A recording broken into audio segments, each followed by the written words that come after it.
Live on Radio Mama, it's your GNFL match of the day. Thanks to Drennan O'Malley Motors.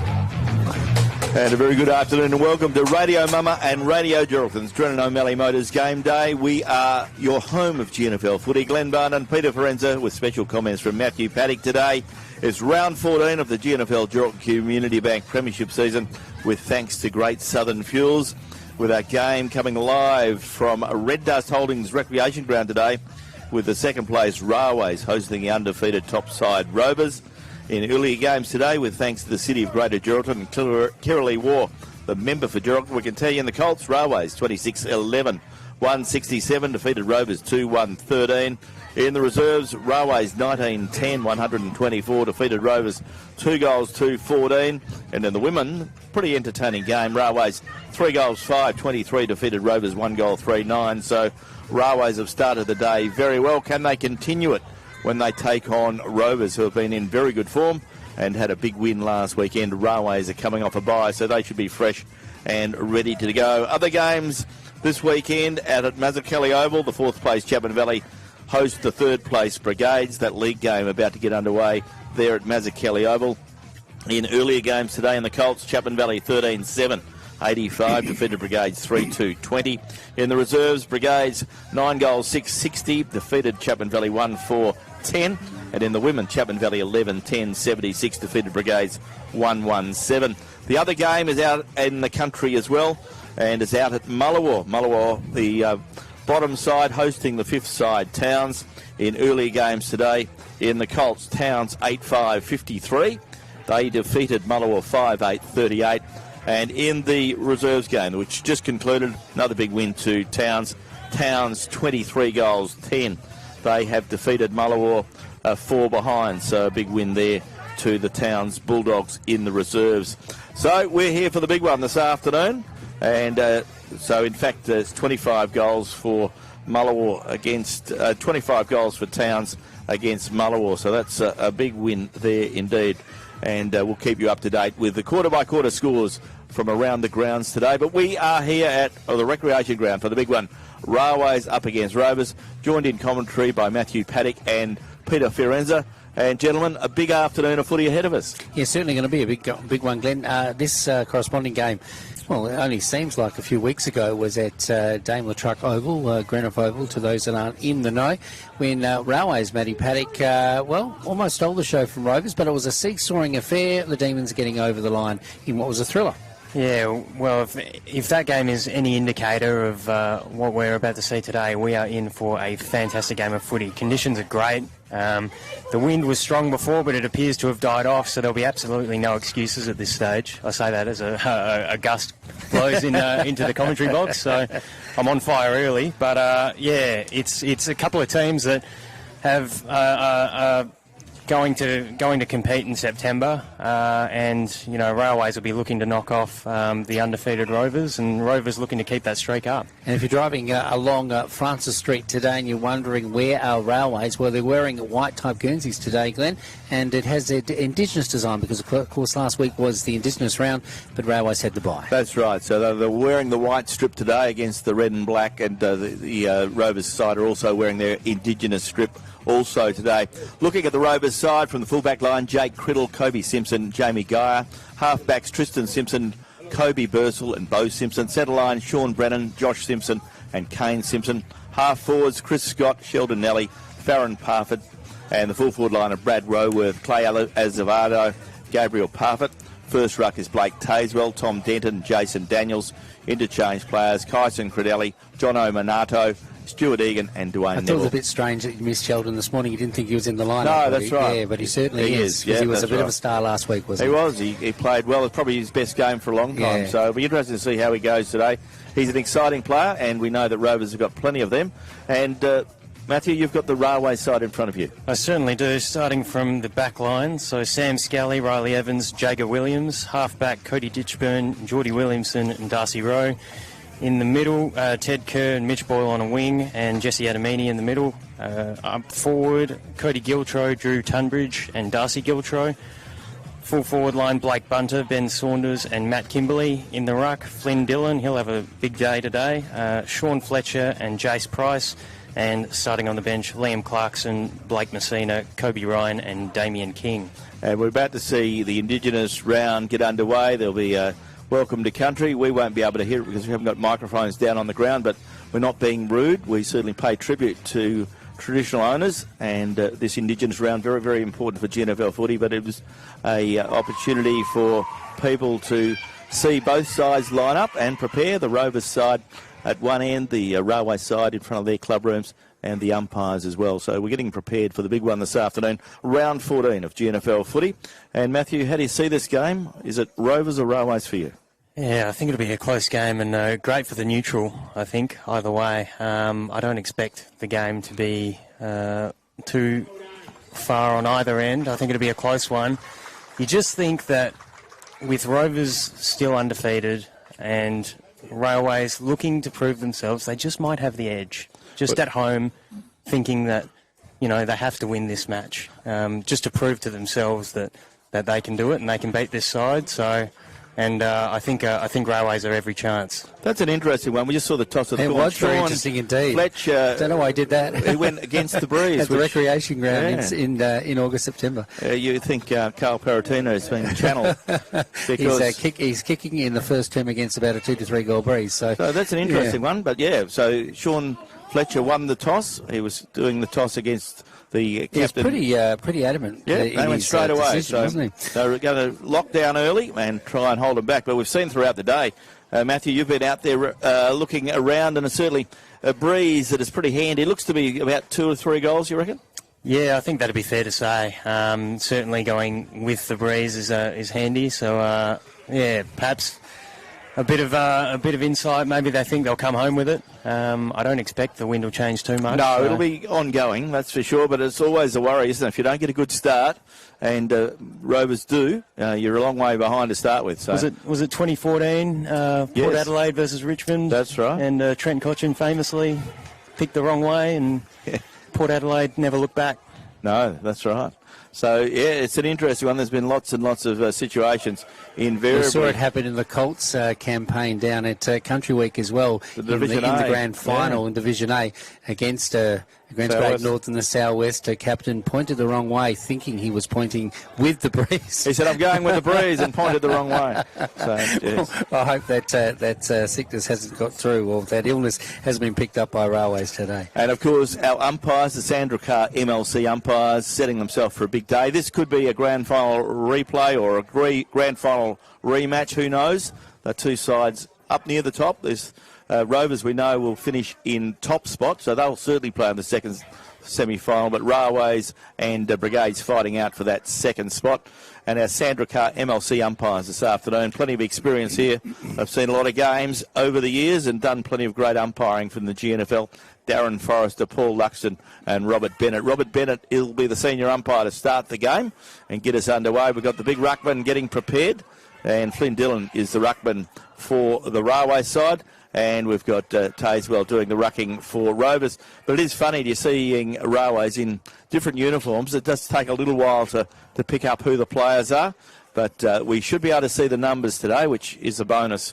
They've got a white background and a black number, and umpire Bennett to get this first term underway for Geraldton Community Bank on Radio Mama and Radio Geraldton, your home of GNFL footy. Up they go. Flynn Dillon gets it to ground, picked up beautifully by Josh Simpson. Ball comes away now of Sean Fletcher. Gets it forward, and the Railways get the ball up towards the centre wing, and a beautiful mark taken there by Tristan Simpson against his old club. Tristan Simpson with the ball on centre wing, just in front of our Radio Mama broadcast box. Kicks it up towards half forward, which is up towards the Railways club rooms. Picked up now by Darcy Rowe for the Railways side. Kicks it forward, but once again, Tristan Simpson takes a very good mark on centre wing. Yeah, he's right in front of our broadcast position for Radio Mama, Radio Geraldton. I think it early in the game last week as well. He kicks it straight into the corridor. It's picked up now by the custodian who runs through to pick up the ball, and we're talking about Gabriel Parfitt. He sends it across the face of goal. It's Railways who do the better out of defence. Straight down the Francis Street side now, and they have it just outside the centre square. Railways could get a good score on the board early. They have the breeze at their back, as we've just indicated, as we see now. Bunter moving in. He sends it inboard, and the mark is taken just inside the forward 50 by Kimberley. Kimberley now, he'll quickly shoot forward, and that was a mistimed on that occasion. The mark was meant for Ben Saunders. He wasn't quick enough in his old age, unable to take the mark. Goes to ground, and a bit of a pack does develop. And we're looking at Ben Saunders, who of course is playing at full forward this afternoon. Ball goes the way of Jesse Adamini. Umpire says he's caught in possession, so Rovers will get the free kick. And Kobe Simpson is that player. It wasn't Jesse who was caught in possession. Kobe Simpson got the free kick anyway. Darcy Giltro comes across the ground, finds a teammate, short pass there to Kobe Bursell. He goes back to Kobe Simpson. He goes up the ground, finds brother Kane on half-back. Kobe runs past for the easiest of kicks. Kicks it up towards centre wing on the Francis Street wing. Looks out there to the boundary side, but that'll be the lasso rule, so Railways will get the ball back in from centre wing on that outer side. We've played 2 minutes in this first term with thanks to Community Bank Geraldton. Kicks it in towards the centre of the ground. Railways player is tackled and tackled high. Umpire says it's your free kick. This time it goes the way of Adamini. He gets it away to a player there in Ditchburn. He gets it upfield, and Giltro has it now. Giltro, big kick. That's a kick from Cody. Giltro gets it up towards half forward, looking up there for Sam Scully. In goes Bunter. Bunter centres the ball, and he finds Dillon. Flynn Dillon with the ball, and Flynn is marked 45 metres out on a 45-degree angle. And Flynn, not a stranger to kicking goals, and you go back and try and kick one against the breeze, which will be a pretty handy one early in this term. Flynn Dillon coming in from the broadcast side, kicking toward the Shenton Street end, the southern end of the recreation ground. It's a good kick. It's a straight kick, and it's going to go to one side too far. That just shows you the breeze is quite hefty coming across the face there, and through for the minor score. So first score on the board is a point. Gee, a terrible kick. Gee, that was a terrible kick by Kobe Simpson on that occasion. Gee, a bit of a, as they call, a bit of a brain fade. Was unaccustomary, and he kicked it straight to his opponent there in Ben Saunders. So Ben Saunders now might be able to resurrect what could have been a goal by Flynn Dillon just moments ago. So Ben Saunders comes in now. Don't know why they don't keep it away from the corridor.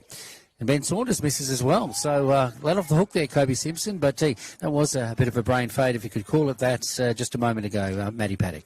Yeah, I'm sure he'd like his time again, and sure enough, he'll get it here. But, Kobe Simpson, normally a beautiful user of the ball. I don't think I talked about it. You actually, who I talked about it last game, you were giving special comments about this possession game that we tried to emulate from the AFL. Sometimes you worry about it because usually you'd say directionary out of defence would be away from the corridor, but players go possession-wise now, and sometimes it can come undone. Yeah, it is just sometimes it's the way that the players move, and sometimes it just opens up in the corridor. So you can go to space sometimes. That's a good mark there. The ball down the line now, and it comes away now of Tom Denton. Tom Denton probably having to step it up this afternoon with Jamin Alone under suspension now, going back the way of Railways through Mitch Ball. The little general sends it into the forward pocket, comes off hands and over the boundary once again. So at the moment, Glenn, Railways attacking their forward 50, peppering to say the least. Yes, well, Railways have had a couple of opportunities. Flynn Dillon was a fair way out,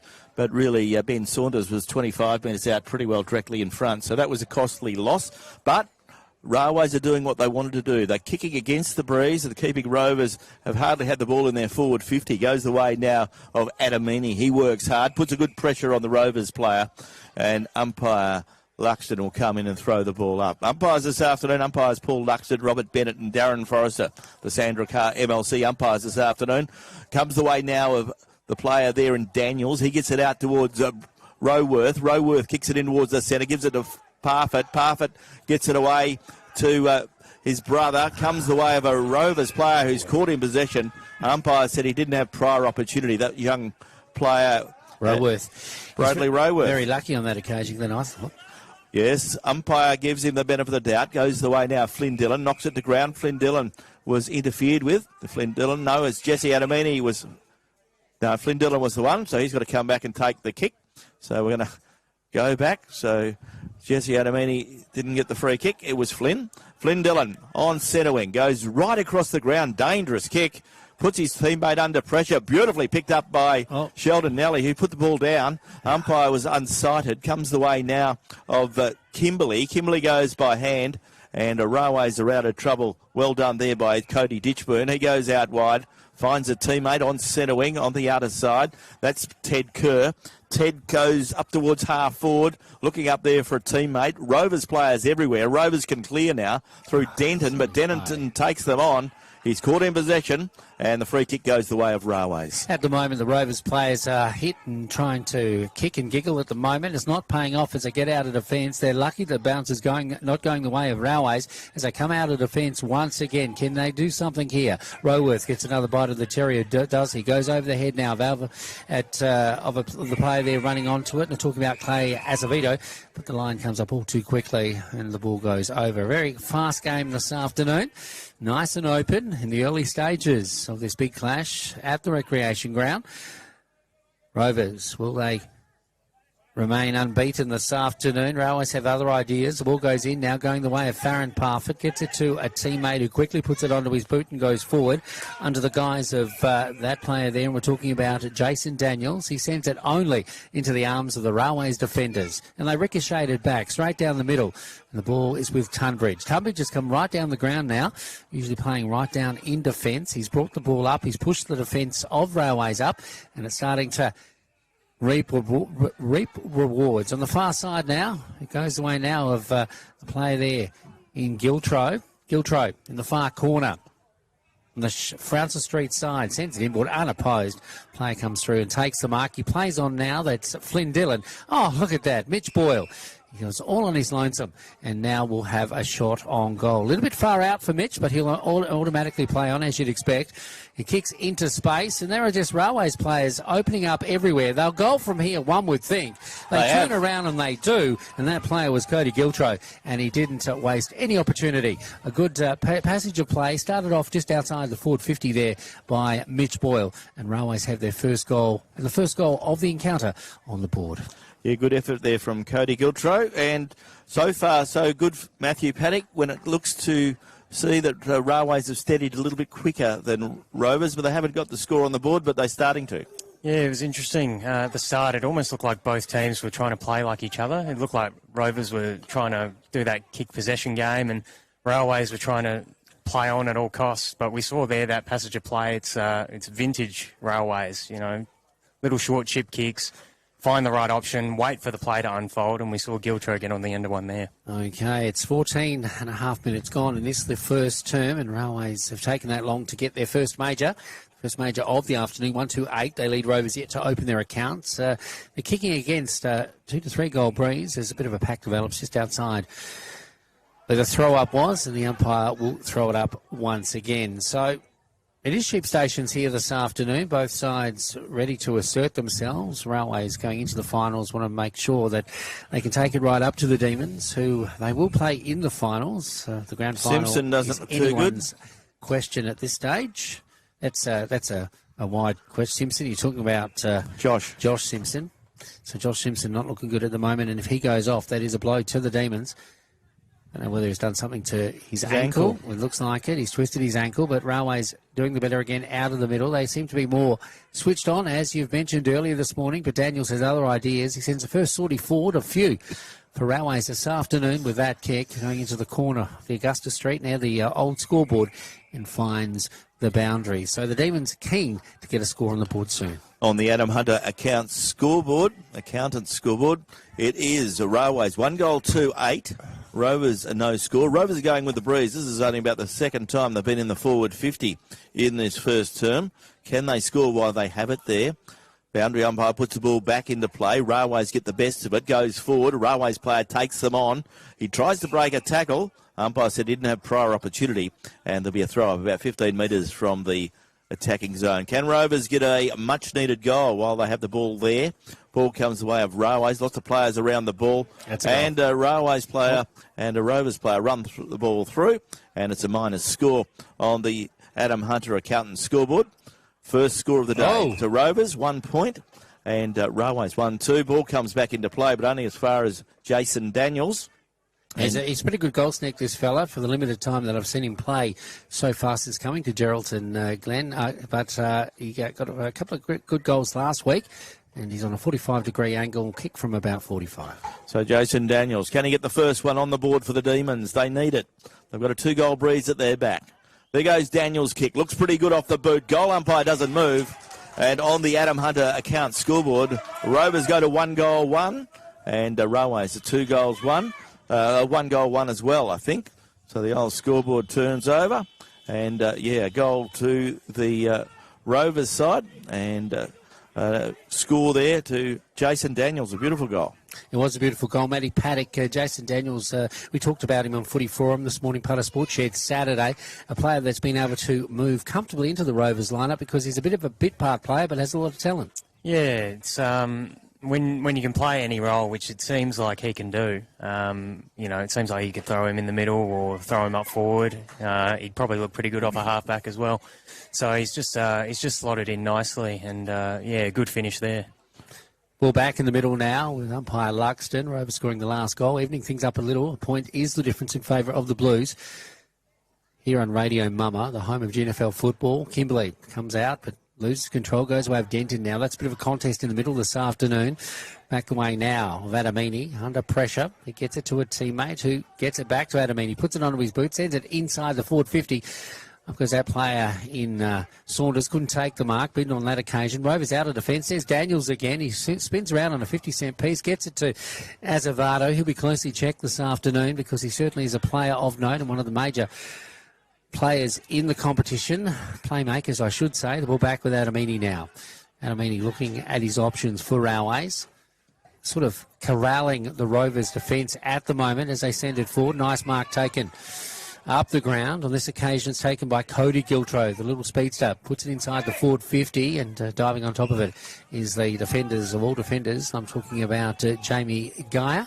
He dives on top of the ball and stops it from moving. There'll be a ball up just metres away from the goals for Railways. Umpire Forrester puts the ball into the air.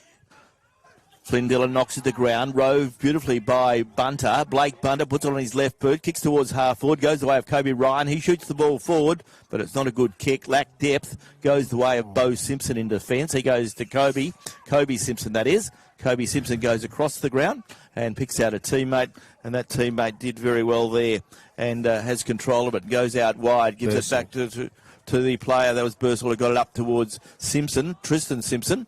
And he's given it back to his player there from Railways, and that's Williamson. Williamson kicks it forward. Up goes Kane. Simpson knocks it to ground. Rove beautifully by Kimberley. Kimberley rolls the ball forward, only as far as Chris Scott. He put his head down. Umpire said, play on. Ball comes the way of the player now in Azevedo for Rovers. Kicks it from half back to half forward. Ball running free. Goes the way of the dangerous player in Nally. Nally grabs the ball, runs in, takes a bounce, and kicks the ball from 15 metres out. And Rovers get their second of the afternoon. And on the scoreboard this afternoon for the Adam Hunter Accountants scoreboard, it is 2-goals-1, plays 1-goal-1. And you're tuned to Radio Mama, your home of GNFL football. It's interesting, isn't it, how you play your forward line, Matty Paddock. And playing a small forward like Sheldon Nally is something special to watch when passage of play unfolds like that. Yeah, just too quick in the end. He had enough time to look back at his opponent and saw he had 10 metres on him, so was able to cruise into goal in the end. But no, it's that chaos ball that Rovers seem to thrive on and have done so all year, it seems. Just getting the ball up forward and letting the forwards go to work. So a good goal there. They certainly go for the 50-50 on most occasions, but I don't know whether I really like that too much, but it's something that's worked to this point for the Demons.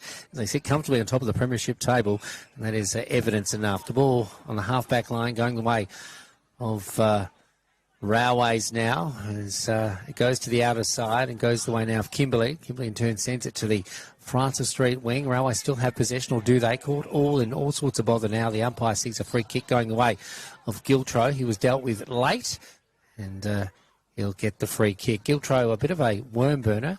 Doesn't meet the intended target. Rovers do the better on this occasion. Back to Tazewell, the ruckman. He's not the best of kicks, Tazewell, and his decision-making has let him down a couple of times already in this game. But luck's of fortune as the ball comes back the way of Azevedo. Is the bounce going to be kind enough for this big fella? He puts it onto his boot, goes to the outer side, and a nice mark is taken out there, and Rovers have it on the Francis Street wing. Dwayne Neville is the player. Big kick up towards the scoreboard side. Finds a teammate there in Thomas Denton. Tom Denton kicks it in towards the forward pocket, looking again for the danger man in Sheldon Nally. Ball comes very close to the boundary line. There'll be a boundary throw-in about 15 metres around from the right point post at the northern end of the ground. Umpire to put the ball back into play as we go around the grounds with thanks to the City of Greater Geraldton and Kirrily War, the member for Geraldton. Quarter time out there at Mazzucchelli Oval, and Brigades are 3-1-19. They lead Chapman Valley 1-3-9. Ball goes the way of a Rovers player, and Stuart Egan. He shoots on goal, and Stuart has kicked the point on the scoreboard for Adam Hunter Accountants. We can see that Rovers are 2-2-14 and Railways are 1-2-8. We've played 17 minutes and we're playing with the Rovers with a 2-goal breeze at their back. So Rovers have got value for the breeze, but not much more. So Railways so far have done the job, but there's still about 5 minutes or 6 minutes to play in this quarter. The ball headed toward the boundary on the broadcast side, just in front of the Railways dugout, and finds the boundary and the lasso rule. Denton with it now. As I said, he'll have to step up this afternoon. Of course, as we know, Jamin alone under suspension for most of the rest of the season, one would think, if not all of it. The ball goes over the head of Nally now, picked up by defence for Railways. They quickly clear to the outer side. That's quite textbook stuff, and good textbook stuff as it finds Giltro. Getting a lot of kicks out there is Giltro this afternoon. He sends it down the ground at centre wing now. Railways, they'll counter-attack as they send it further afield, and there's Flynn Dillon taking a comfortable mark just outside the centre square at centre wing. Flynn Dillon signs up his options. He sends it in, has one attempt, and then the second, gets it to a teammate, and Railways are away, or are they? Going back the way now of that player in Kimberley. Kimberley sends it to the outer side. There's Giltro again. In fact, it is Bunter on this occasion. He throws himself at the ball, but the ball makes its way to the boundary, and it'll be thrown in on the Francis Street side in attack now for the Blues. Yeah, Railways will be pretty happy with their performance to this point. They've kept the Rovers at bay. They lead by 6 points at the moment, Rovers. But they have got a good breeze at their back. Comes the way of Denton. He gives it to Parfitt. Parfitt kicks it up forward, looking up there for Dwayne Neville. Dwayne Neville has the ball knocked back to him. He gives it away to Daniels. Daniels is a very good player. From 55 metres out, shoots on goal. And he's kicked a beautiful goal with a breeze at back. And Jason Daniels is stepping up this afternoon. And we see Rovers on the Adam Hunter Accountant scoreboard. They go to 3 goals too. They lead Railways 1 goal too. So a really good performance. And we talk about players stepping up. Matthew Paddock and Jason Daniels just did. Yeah, he certainly did. In the absence of Jamin alone, as we've mentioned, they needed someone to go the extra mile and perhaps kick those scores that were needed. And he's certainly stood up. That's his second for the day. And yeah, it's certainly something that'll give the Railways coaching staff something to think about. As Bruce McAvaney would say, that was special, and it certainly was, coming from Jason Daniels. He kicked it on the run from about 55 metres, so he had the breeze at his back, as Glenn has indicated, a 2 to 3 goal breeze. Rovers starting to get full use of it now as they send it forward once again. Going the way of Scott. He gets it to a teammate. He tries to shepherd for him, but wasn't able to do so on this occasion. And the ball goes toward the boundary. But Rovers still in possession, or are they? Off the half-back line, Railways under pressure.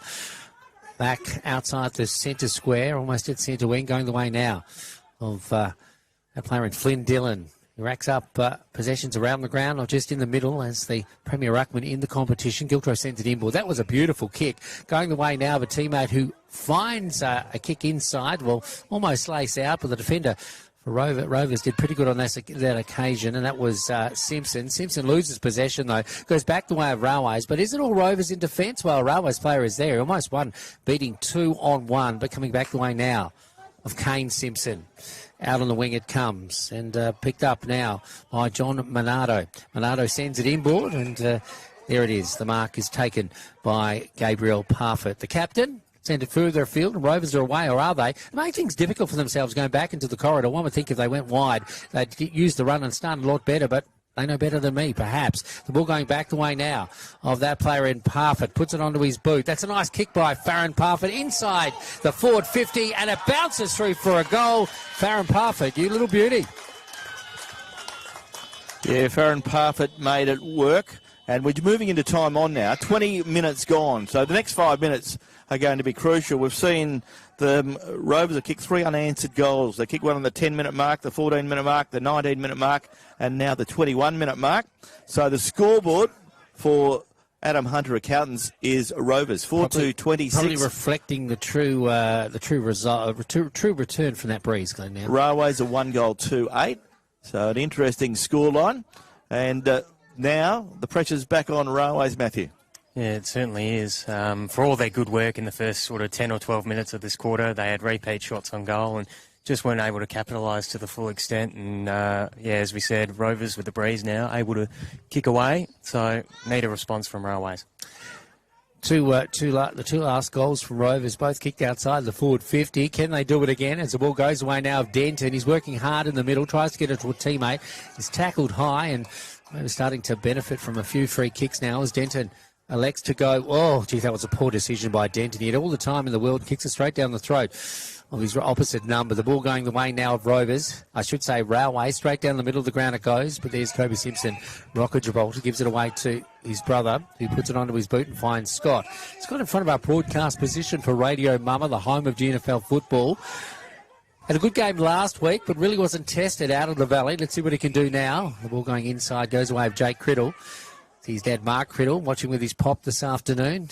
Rovers names indeed, the Criddle family. The ball on the far side, going the way of Jason Daniels. He's on fire this afternoon. Hits a purple patch as he evades a couple of players inside the forward 50. And what's he done? He snapped another one for the Demons. Yes, a very, very fine goal indeed. And Rovers are doing extremely well in the fact that they've been able to kick 5 unanswered goals. And Railways were all able to hold them. We said at the first bounce it was a strange toss of the coin to go against the breeze. But still, it'll be interesting to know what it looks like at half-time.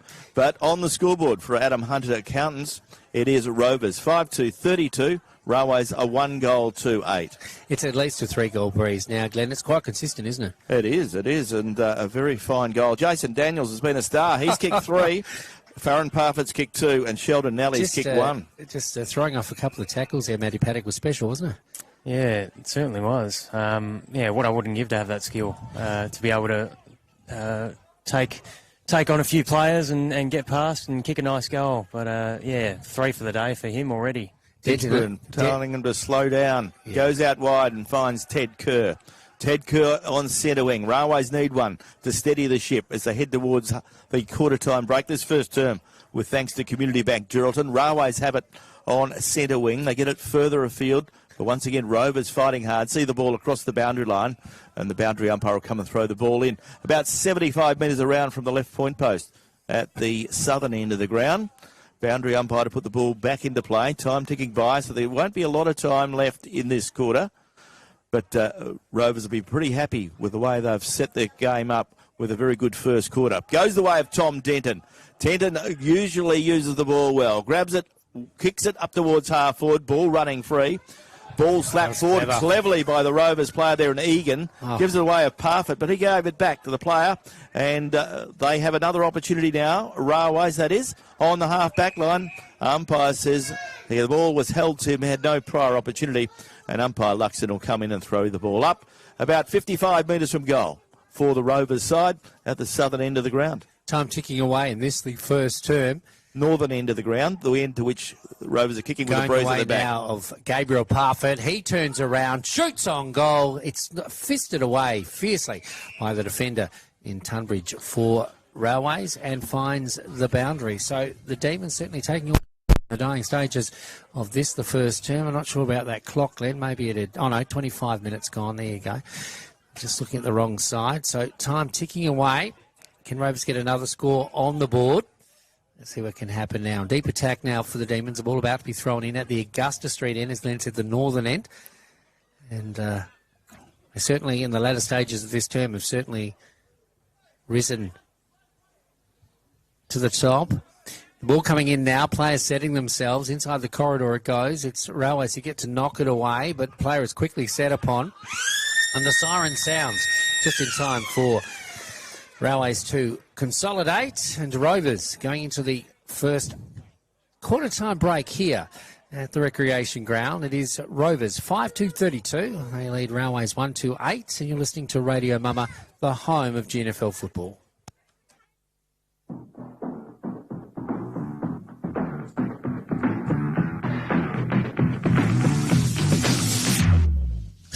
Live on Radio Mama, it's your GNFL match of the day. Thanks to Drennan O'Malley Motors.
First term particular, I should say. Daniels was pretty special. I've used that a couple of times now.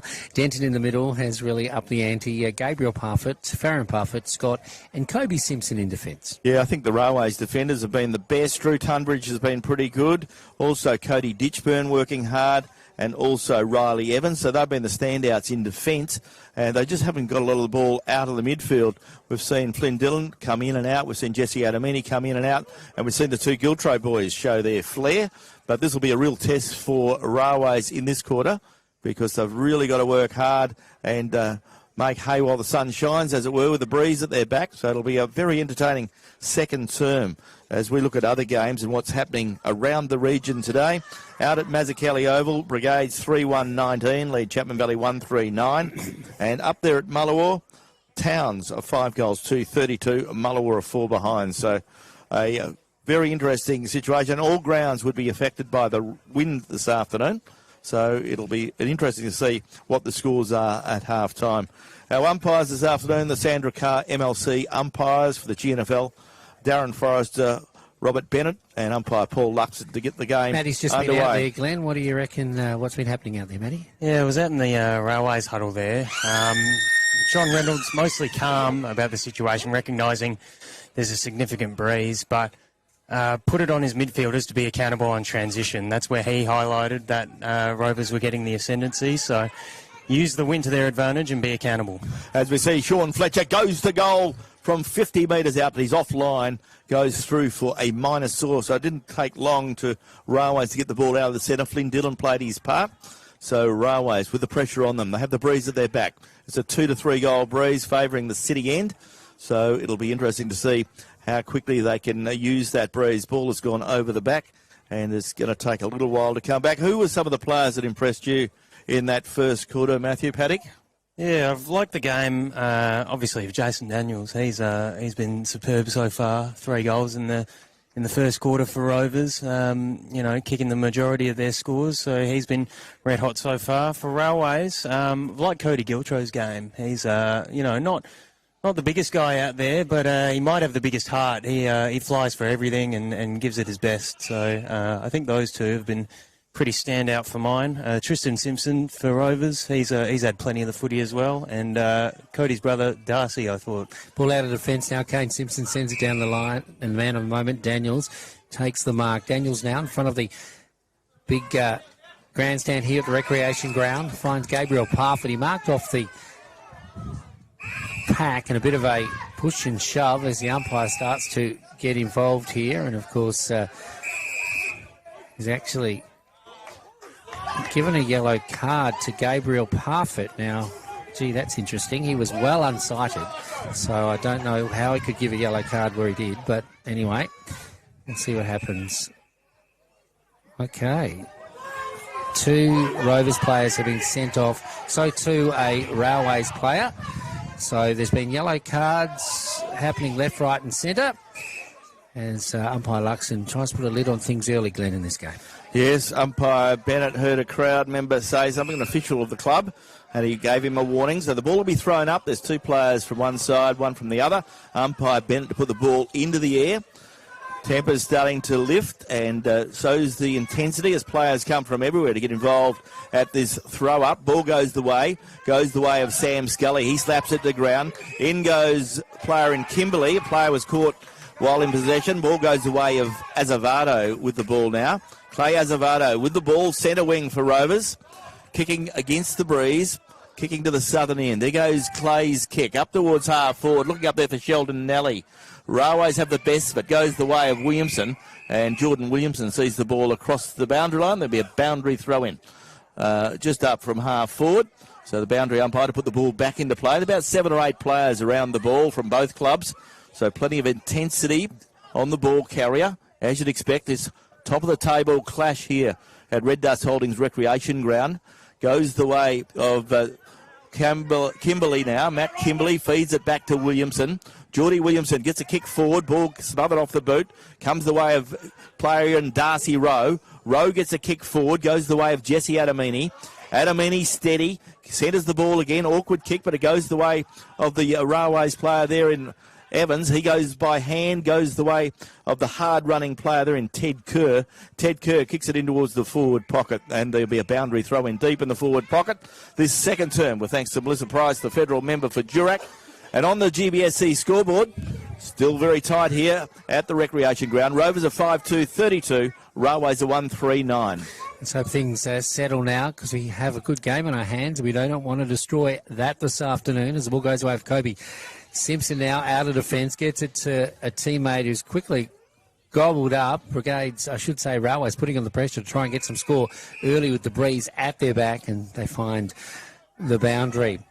Reasonable crowd in attendance. Probably expected a bigger crowd here this afternoon with this game promising a lot, and I don't know if it's ready to unfold that promise yet. But the ball about to be thrown in now. In it goes. It's knocked down to a Railways player. Quickly puts it on his boot and sends it forward. And Blake Messina. He was dealt Blake with after Messina, he got rid of the ball with a high tackle. Yep, so free kick. So Blake Messina will now have a free kick. So need to settle things down now, the Demons, perhaps. They've received a couple of cards. So too have Railways have received 1 card.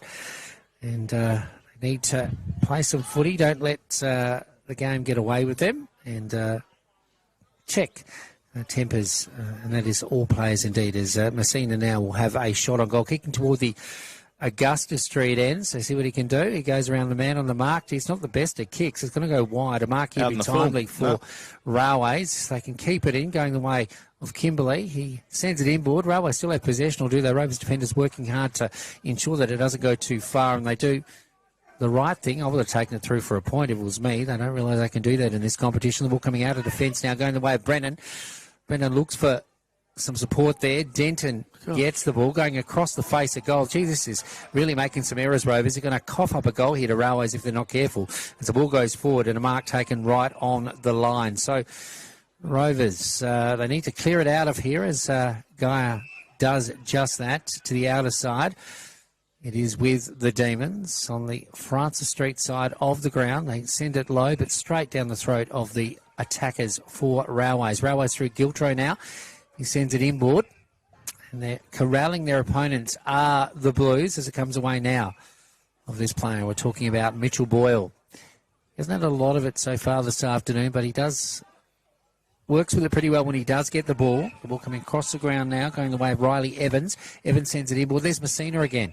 Messina, he plays on. He's tackled. The ball goes forward and over the boundary. So it's interesting, Matty Paddock. The game sort of is... the momentum has changed quite a bit. Yeah, Sting's been taken out of it a little bit. That's Rovers more the putting... words I was looking for, yeah. I'm a bit of a wordsmith, Pete, don't you worry. I'll keep you accountable. Thank you. There's, Rovers not afraid to put numbers behind the ball when they've got when they're against the wind, which I think is interesting. And perhaps that's something that they'll be looking to do going forward. Ball out of defence now, going the way of Rovers. Can they get it forward? The ball coming up the ground. Looks like Josh Simpson's back on the ground, Glenn. I don't know what that injury was like, but going back the way of Railways now. Rovers grappling at straws as they try and knock it forward, and Railways doing the better. But the ball going the way now of this player, Dwayne Neville. He's quickly tackled, though. Railways still have it, but there's Azevedo. He does the old don't argue, puts its boots into the ball, straight up into the air, and a timely mark is taken on the half-back flank by Tristan Simpson. Simpson down the line now. Gee, it wasn't a good kick. Kicked off the side of his boot. Going into the middle of the ground, there's Daniels. He's been the saviour so far this afternoon, going the way of Denton. Must be really tough going into the breeze the way they're playing here this afternoon. They look like they're sailors going to the war on a warship and trying to fight against the breeze as it comes off the half-back line now through Kimberley. Kimberley kicks to the outer side. Railways have control now on the Francis Street side as they kick into the half-forward area. Up they go. A bit of a contest there. Railways will win out, or will they? Going the way of Evans now. Puts it onto his boot. Sends it inboard, but there is Denton. Denton sends it back down the line. A mark here to Dwayne Neville would be good, but he doesn't mark it on the first attempt. Goes to ground. Rovers do the better. They can run forward now as the ball comes out of the pack, or will they go backward before coming forward? Denton, he seems to be the man that's getting most of the ball this afternoon. He kicks it into space, but here's Brennan. Brennan has space. He sees the lead, but the lead was too early by Monundo, and the ball overshoots and is marked by the defender in Williamson. Yeah, I see Josh Simpson is really battling. That ankle isn't good. Shouldn't He's have him very out there. ginger. The ball comes back towards Blake Messina. He breaks out of the centre wing. Blake kicks it up towards half forward. Looking up there for Ben Saunders. Good, strong mark under a lot of pressure from Jamie Guy. The Rovers are 2 players down, Glenn. That's the reason he's probably had to go back out there. But he's No, you replace them straight away. Oh, They just, there's not. They don't keep them off the ground. The interchange players replace the ones that get yellow carded. So the ball comes back. So they aren't any short of any players. So the ball. Yeah, so interesting why he's out there. So the ball is with the Railways player. So Railways have it. And Damien King is that player. I haven't seen a lot of Damien playing league footy this year. He's a very good player, good goal scorer. So Damien has an opportunity from 50 metres out on a 45-degree angle. Comes in with a little bit of a skip, puts it on his left boot. Looks pretty good off the boot too. Good goal. And Railways get their second of the afternoon. Railways are 2 goals, 3. And Rovers are 5 goals, 2. So a very good goal. It's taken a little while in the second term, with thanks to Melissa Price, the federal member for Durack, to get that scoreboard ticking over. But a good goal there to Damien King, and an important goal. And it's taken some 9 minutes to get the first score on the board for the Railways side with the breeze at their back. So 32 points to Rovers and some 15 points for Railway. So a good goal. Yeah, and 18 points in favour of the Demons, as Glenn said, nearly 10 minutes gone in this, the second term. Yeah, the breeze looks pretty fickle as players go into it, and we can actually feel it from a broadcast position here.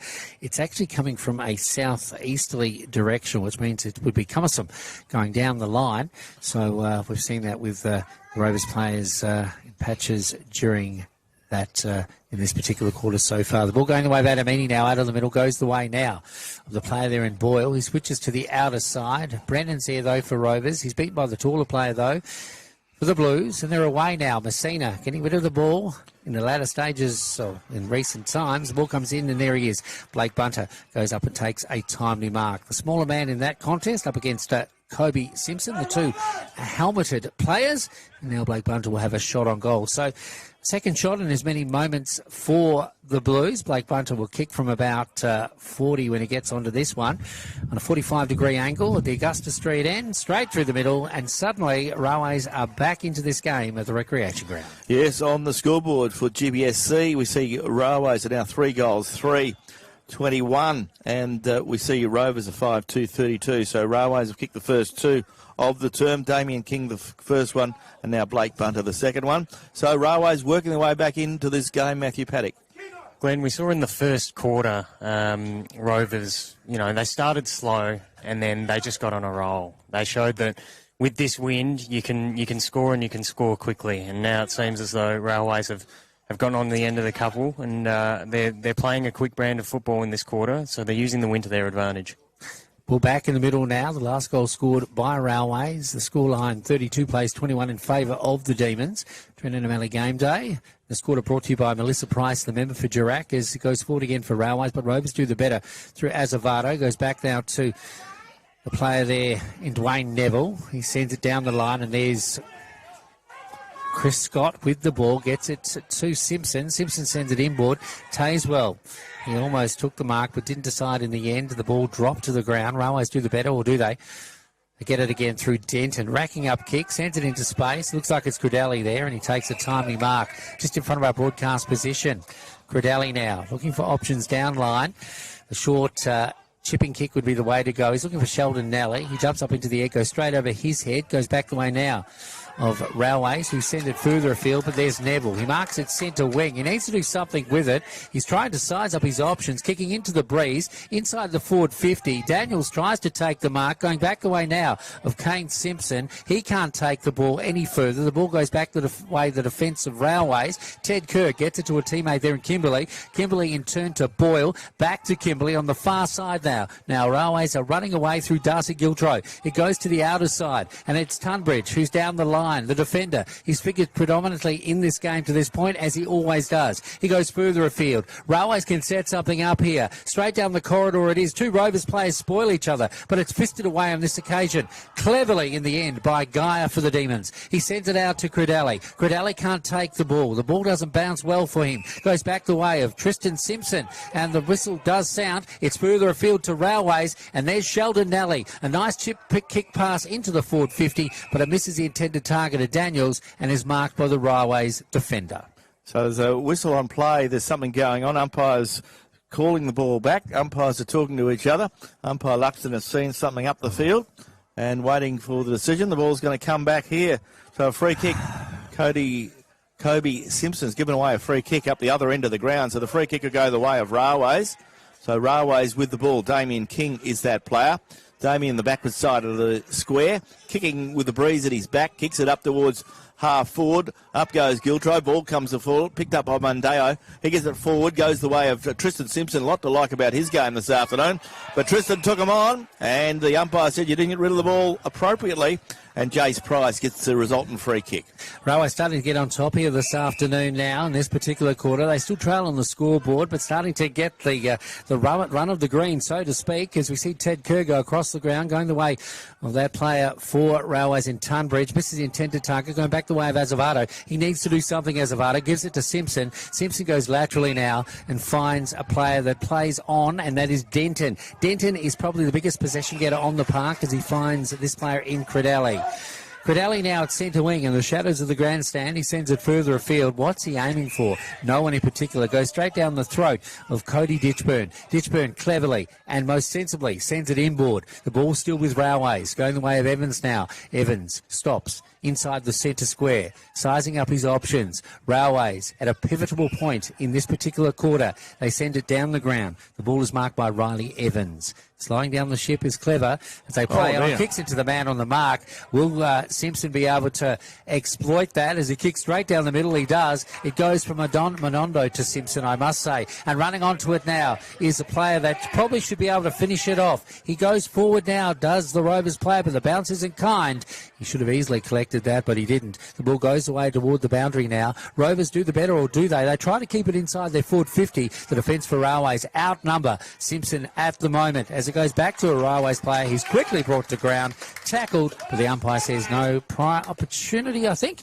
And the ball be thrown up just outside the forward 50 for Rovers. Yeah, good bit of play from both the defenders and the attackers for Rovers. Ball's in the forward 50 now.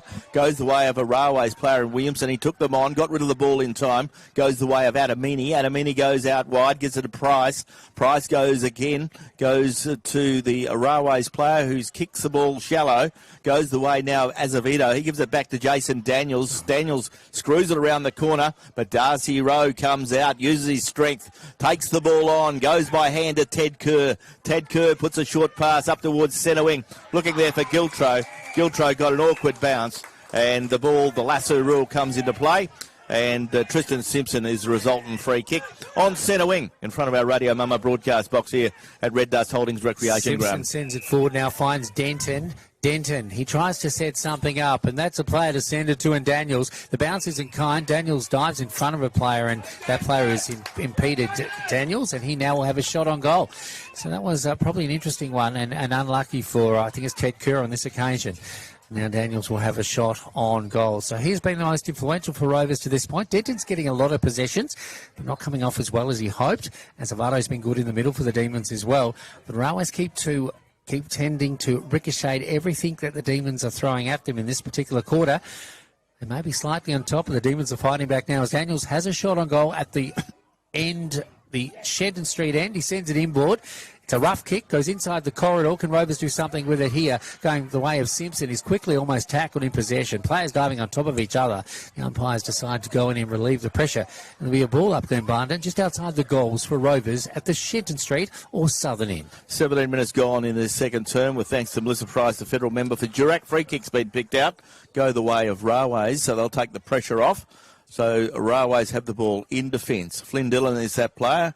He goes out wide, looking out there for Bunter, but he's got two big, tall players to beat. And Dwayne Neville's been good this afternoon, playing his best game for a long time. Dwayne Neville kicks the ball forward, and it goes back, and once again Flynn Dillon stands his ground and takes a very strong mark under a fair bit of pressure. So Flynn Dillon with the ball in defence. Paddy Paddock, Rovers doing enough to hold Railways from this quarter when they should be probably getting a few more goals on the board. I think that's a fascinating word you've used when you say hold. They've got one behind the ball. I've just had a look. So every time Rovers are going forward, they're kicking to an outnumber. So Railways, as a result, have the extra or the apparent extra in defence. So neither team, it seems, can penetrate inside 50, which is perhaps the strategy when you're going against the wind to hold your opponents off and just say, we're going to get you the next quarter. Rovers have the ball in defence. Bo Simpson kicks it forward, finds Kobe Simpson. Kobe puts his Railways opponent under pressure. Ball spills, goes the way of Gabriel Parfitt. He goes by hand, finds Clay Azevedo. Azevedo kicks it towards full forward, ball running free. There's three Railways players, one Rovers player. That player is Kane Simpson, and Kane Simpson's caught high, and Kane Simpson will take the free kick. And Kane Simpson is 25 metres out directly in front, so... His slippery boots paid off on this occasion. They did. So he went down, not unlike Liam Ryan, who seems to be finding himself getting tackled high a lot these days. He's probably watching a lot of Liam, to be quite honest. We see young Kane's pants are falling down. They're pretty low. He needs to put a new cord in the pants. Could be the style these days. There might be. It might be. They have big shorts, and Kane Simpson lining up for goal. He always loves get kicking a the goal. fashion comments from Glenn Barton here on Radio Mama. That's right. Keep up to date with the fashions of the day. It's Kane Simpson in his big black and red shorts. Shoots towards goal from 20 metres. Goal umpire doesn't move. An important goal to Rovers. That's their first of this quarter, the first against the Breeze. And on the scoreboard for GBSC, Rovers go to 6 goals to 38. They lead Railways 3-3-21. We're heading towards time on in this second term, so it is an interesting scoreline. But Rovers get their first of the term, a much-needed goal. Matthew Paddock. Yeah, we saw there Rovers just happy to hold the footy, happy to look at the options they have, which is against the sort of style that they've been playing throughout this season. But it shows that they do have another gear. They're not just run and gun the whole time. They do have the ability to chip around, find an option, hit a target. And, they've gone in a couple of times there and weren't successful. But on that occasion, Simpson draws the free kick and gets a goal. 17 points the difference in favour of the Demons now as it comes back out of the middle. And Gabriel Parford back on, puts a vice-like tackle on his opponent. The umpire goes in to relieve the pressure. Time ticking away, 20 and a half minutes gone in this, the second term. Can Rovers get another goal on the board as it goes forward now into their forward 50. Ricocheted away, though, to the outer side by Simpson. That's both Simpson on this occasion. Going back the way of Railways in Kimberley. He sends it inboard. Is the mark taken? It was held anyway. Tristan Simpson was held as he came down. Tristan Simpson's having a great game here this afternoon, as he has had a pretty good season with the Demons to this point. He kicks to the outer side and finds a player there, Nelly, who's gone right back in defence, I think, on this occasion. The ball wasn't a good kick by Nelly on that occasion. Didn't meet the intended target. Railway send it back to whence it came. Players go up. The mark isn't taken by the Rovers custodian. He brings it down to ground, and the defenders keep working hard at the moment. So a free kick has gone the way of Railways, though, and it's going the way of Jace Price, I think it is. Giltro. Cody Giltro. So Cody Giltro, as you said, Matty, is figuring this afternoon, and now we'll have a shot on goal and a kick from about 40 metres. Yeah, he certainly had a good day, and he's a generally reliable shot on goal. Hopefully they haven't put the Moz on him here. Okay. Cody Giltro, not too bad off the boot, but it goes too far to one side. In fact, it's hit the post. Sorry, Cody. And being recorded as a point. And on the scoreboard for GBSC, Railways go to 3 goals for 22, and the Rovers are 6-2-38. So we're into time on now. Can't be a lot of time to play before half time. So Railways have kicked a couple of goals against the Breeze, or with the Breeze, I should say, and Rovers have kicked one against it. So it's been a pretty even quarter. Ball now with Rovers goes from Chris Scott to Dwayne Neville. Chris Scott put the ball down. Umpire didn't see that. Ball comes the way now of Ted Kerr. He goes by hand to Mitchell Boyle. Mitchell Boyle, big kick up towards full forward. Ball running free, and Rovers lead the race to it. And Bo Simpson cleverly runs the ball through for a force behind. So another score on the board for GBSC scoreboard this afternoon. And Rovers go to 6 goals to 38 to Rovers 3-5 to Railways 3-5-23. So good bit of play there from Rovers. Get the ball through, force it through. Roworth goes out wide, finds a teammate. So Railways playing the game out in this second term. This second term, with thanks to Melissa Price, the federal member for Durack. There goes the kick from the Rovers defender up along the Francis Street wing. Ball picked up by Railways. He quickly kicked the ball back. Almost a good mark. Rovers are there again through Azevedo to Scott. He goes back wide, looking there for Bo Simpson. Bo puts it on his boot and kicks it up towards player there in Tristan Simpson. But there's the siren. It's half-time at the football in our Drennan O'Malley Motors game day. A very entertaining game of footy. 2 top sides playing out. Can Rovers retain their undefeated streak? At half-time, they've been pretty happy with what the scoreboard reads. Rovers are 6-2-38, Railways are 3-5-23, and you're tuned to Radio Mama, your home of GNFL football.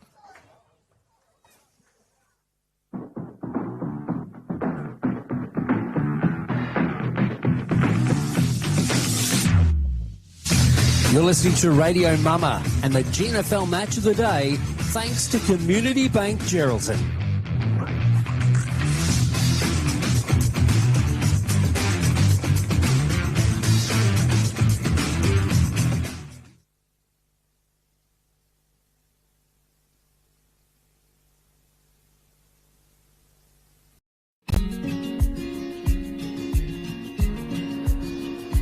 relationship with Great Southern Fuels started with my father 50 years ago, delivering fuel in drums back in the day, which has progressed into large tanks now. They've been very reliable and efficient on time with service. We run a mixed farming operation here on Chapman Valley, just north of Geraldton, managing about 5,500 hectares. We've been with what is now Great Southern Fuels for in excess of 20 years. There's always challenges and situations that catch you out, and they've been really, really good at accommodating that for us. We've been with Great Southern for 28 years now. Look, they've given us exceptional service and the price competitive, so it's wonderful. They're a great company to work for. They're a family-owned business. They will support you and whatever is required. I've got Alan's phone number, I've got Steve's phone number, and I know if I ring it I'll get an answer, which is really cool. The relationship's great and the service is second to none. So I ring up and it doesn't matter if it's Saturday, Sunday or whatever I ring up, I'll have fuel. So we've never been held up or had a problem with them. So my theory is that's what I'm about. It's about service and the relationship, and it's been fantastic. It's very important to maintain long-term customers' loyalty and give back what you can when you can.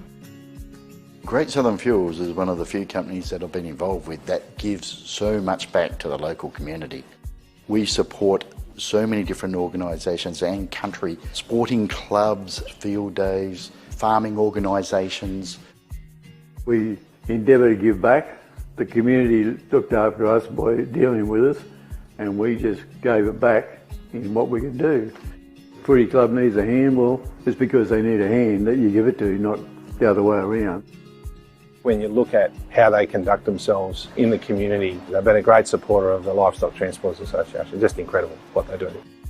I do a lot for the community, which is good. And not only Lake Race either, it's right where all his outlets are all over the state. He's been excellent with that. We tend to sponsor major events, the Great Southern Football Carnival, Colts Carnival.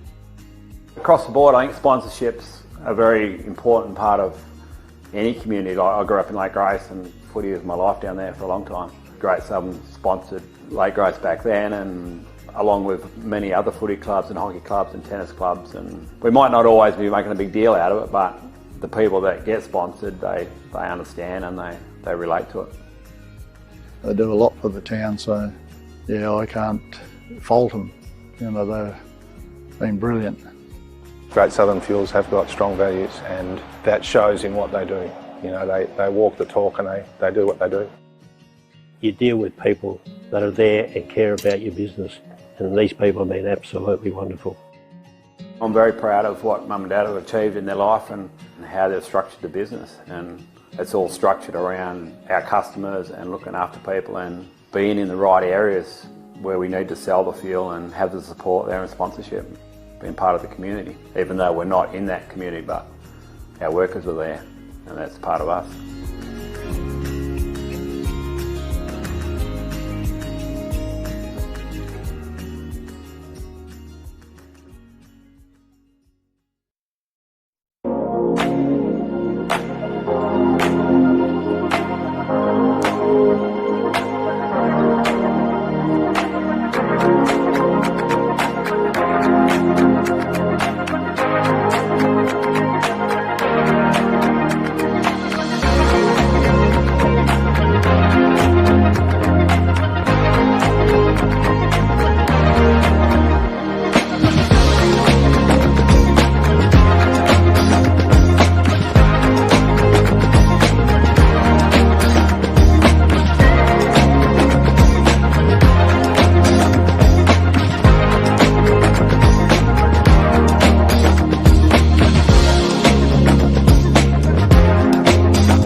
Our name is derived from the Greek prefix, macro, large. From the day we were born, this has been a promise for the future. We have grown through dedication, sweat, self-denial, faithful to our mission of being on the side of those who put themselves on the line. Through our name, we celebrate the greatness of those who believe there are no obstacles higher than their dreams. The courage to get back up after falling. The obstinacy of believing until the end. These are the values embedded in our logo. The Macron Hero. It's a celebration of sacrifice and tenacity. Up until your personal victory, until your arms are in the sky. Become your own hero.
But no, it goes he's got through. it. Now, the Rovers players could have done a little bit better there on the line, one would have thought, but they ran along the wrong way, and the score goes up, and a good goal to Giltro. He's his second of the afternoon. He becomes the first multiple goal scorer for the Railways side. And on the scoreboard in this term for Adam Hunter Accountants, we can see that Railways are now 4 goals for 28. They trail Rovers 7-2-44. And, of course, you're tuned to Radio Mama and Radio Geraldton. We're your home of GNFL footy. Glenn Barnon, Peter Forenza and Matthew Paddock keep you across all the action of round 14 this afternoon. Of course, round 14 brought to you by Great Southern Fuels. This quarter brought to you, as Glenn mentioned, by Drennan O'Malley Motors. That goal was a good one against the Breeze. The Breeze hasn't lessened this afternoon. It's still about a three-goal breeze almost at this stage of the game. The ball goes back into the middle again. And there he is, the big ruckman. Then Flynn Dillon gets it out now to Messina. Messina in turn to Fletcher. Fletcher doesn't get on the first attempt nor on the second. The ball spills. Rovers have it, or do they? Railways get it back. Rovers see it as a hot potato and don't really know what to do with it when they get it in defence. And we see that no free kick to either team. The ball will be thrown up just outside the forward 50. Another goal here to Railways will be very timely, and this man could do it. That's Adamini. He sends it forward. Mark is almost taken, but not 15 metres. The umpire would think the ball goes to ground. The defenders for Rovers working overtime. Tristan Simpson's there, so too are a couple of others. But Railways have the ball now as they go forward. Or do they? Rovers finally get it out into space. And will Denton do something? He does well to get it past an opponent, and he's on the front, the street side. Tommy Denton, the JJ Clune medalist, grabs the ball, kicks it forward, and kicks it to another JJ Clune medalist, Mitchell Boyle, for the Railway side. He centres the ball, finds Williamson. Jordan Williamson breaks through the centre, kicks it up towards half forward, in there for Blake Bunter. Chris Scott goes up, slaps it forward, but only as far as the player there in Giltro comes back towards Sam Scully for Railways. Scully kicks it forward, looking there for Bunter. In goes Kane Simpson. His teammate there goes to give him a hand. Ball goes towards the boundary line. There'll be another boundary throw-in deep on the 50-metre line on the end before the canteen here at the recreation ground. And the boundary umpire to put the ball back into play. Time ticking by in this third term, the premiership quarter for Drennan O'Malley Motors. 44 plays 29 in favour of the Demons as Bunter goes by hand, gets it away to the player then Ditchburn, and Ditchburn kicks the ball out of bounds on the full. So the ball will be brought back in by Tristan Simpson, who hasn't done himself any harm this afternoon. Playing against his old club, playing in good form, goes back with a kick towards Kobe Simpson. Kobe goes out wide, looking out there for brother Kane. Kane Simpson in the back pocket, takes them on now, feeds a handball forward, but not a good one. Why would you do that? Because he gave Jesse Adamini an opportunity. Ball running free, goes the way now of the player in Kimberley, but he's turned the ball over, and a pack develops, and Rovers will be lucky to get out of this one because they almost gave the ball away. And Railways still fighting hard. Goes back from to Ted Kerr.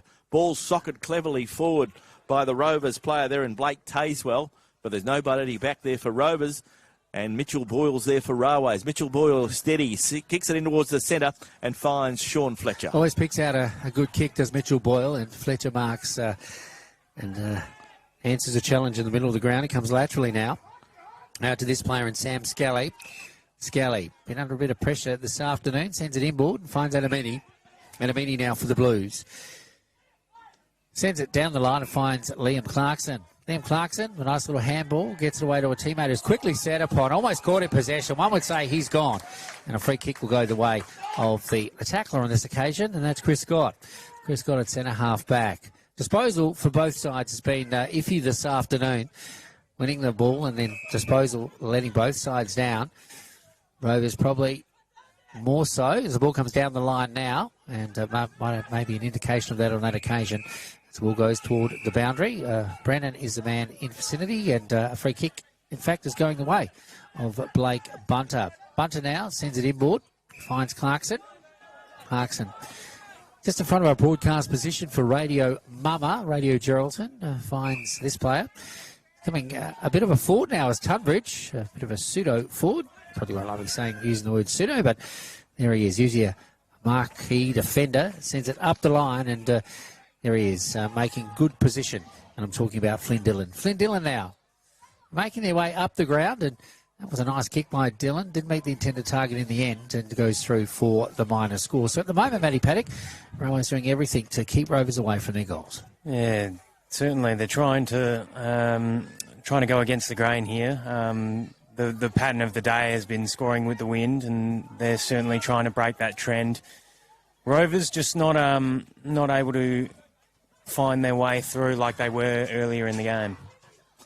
The pressure on the ball carry has been pretty immense as Rovers under pressure now as Railways have it to Giltro. Giltro goes by hand to Bunter, to Messina. Messina sets sail for home from 35 metres and a minor score results. So the scoreboard ticks over for Adam Hunter Accounts and Rovers remain 7-2-44.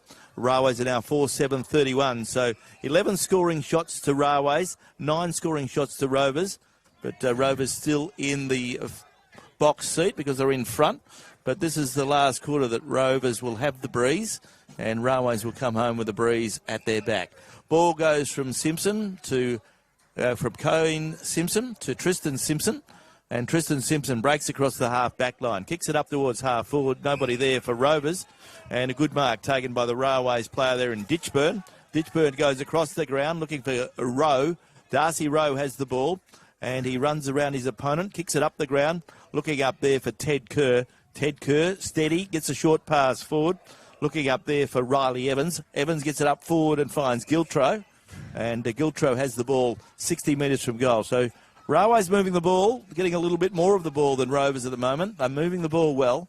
Short pass and a beautiful pass. Picks out Drew Tunbridge. Wasn't a very long kick, but it was an accurate kick. So Drew Tunbridge has the ball. He's 50 metres out from goal. Short pass, but his kick is not a good one. Railways mucked up that time because Rovers are able to get out of defence. Goes the way of Daniels by hand to Tom Denton. Tom Denton kicks it up towards half forward. Rovers player got an awkward bounce, cleverly slaps it forward. Looking again for Kane Simpson, but Railways are steady back there. And a good bit of play from the Railways defence. The ball comes out wide. And it goes the way of the player there. And the Railways defenders working hard and doing well. But the bounce is not a good one. And a good mark from Azevedo. Azevedo plays on quickly. Finds Gabriel Parfitt. Back to Azevedo. He sets up a home. Gets an awkward kick towards the forward line. But nobody there for Rovers. And Railways defenders are doing really well. They get the ball out of the defence. Goes the way of Ted Kerr. Ted Kerr has the ball on the half-back line, looks for a short pass, and Rovers may be able to get their way back into the contest because the ball's turned over. In goes the Rovers player. Players from both sides working hard. They're probably getting a little bit tired now in this early stages of the third term. 13 minutes gone in this third term for Drilling O'Malley Motors. Ball comes back towards the player there in Dwayne Neville. He gets a handball back and finds his teammate in Tristan Simpson. Tristan Simpson kicks it up towards half forward. Tom Denton. He'll take them on. He'll use the ball well now. Screws the ball around the corner. Looking up there for a teammate. Nobody home for Rovers. Ball goes off hands. There'll be a boundary throw in.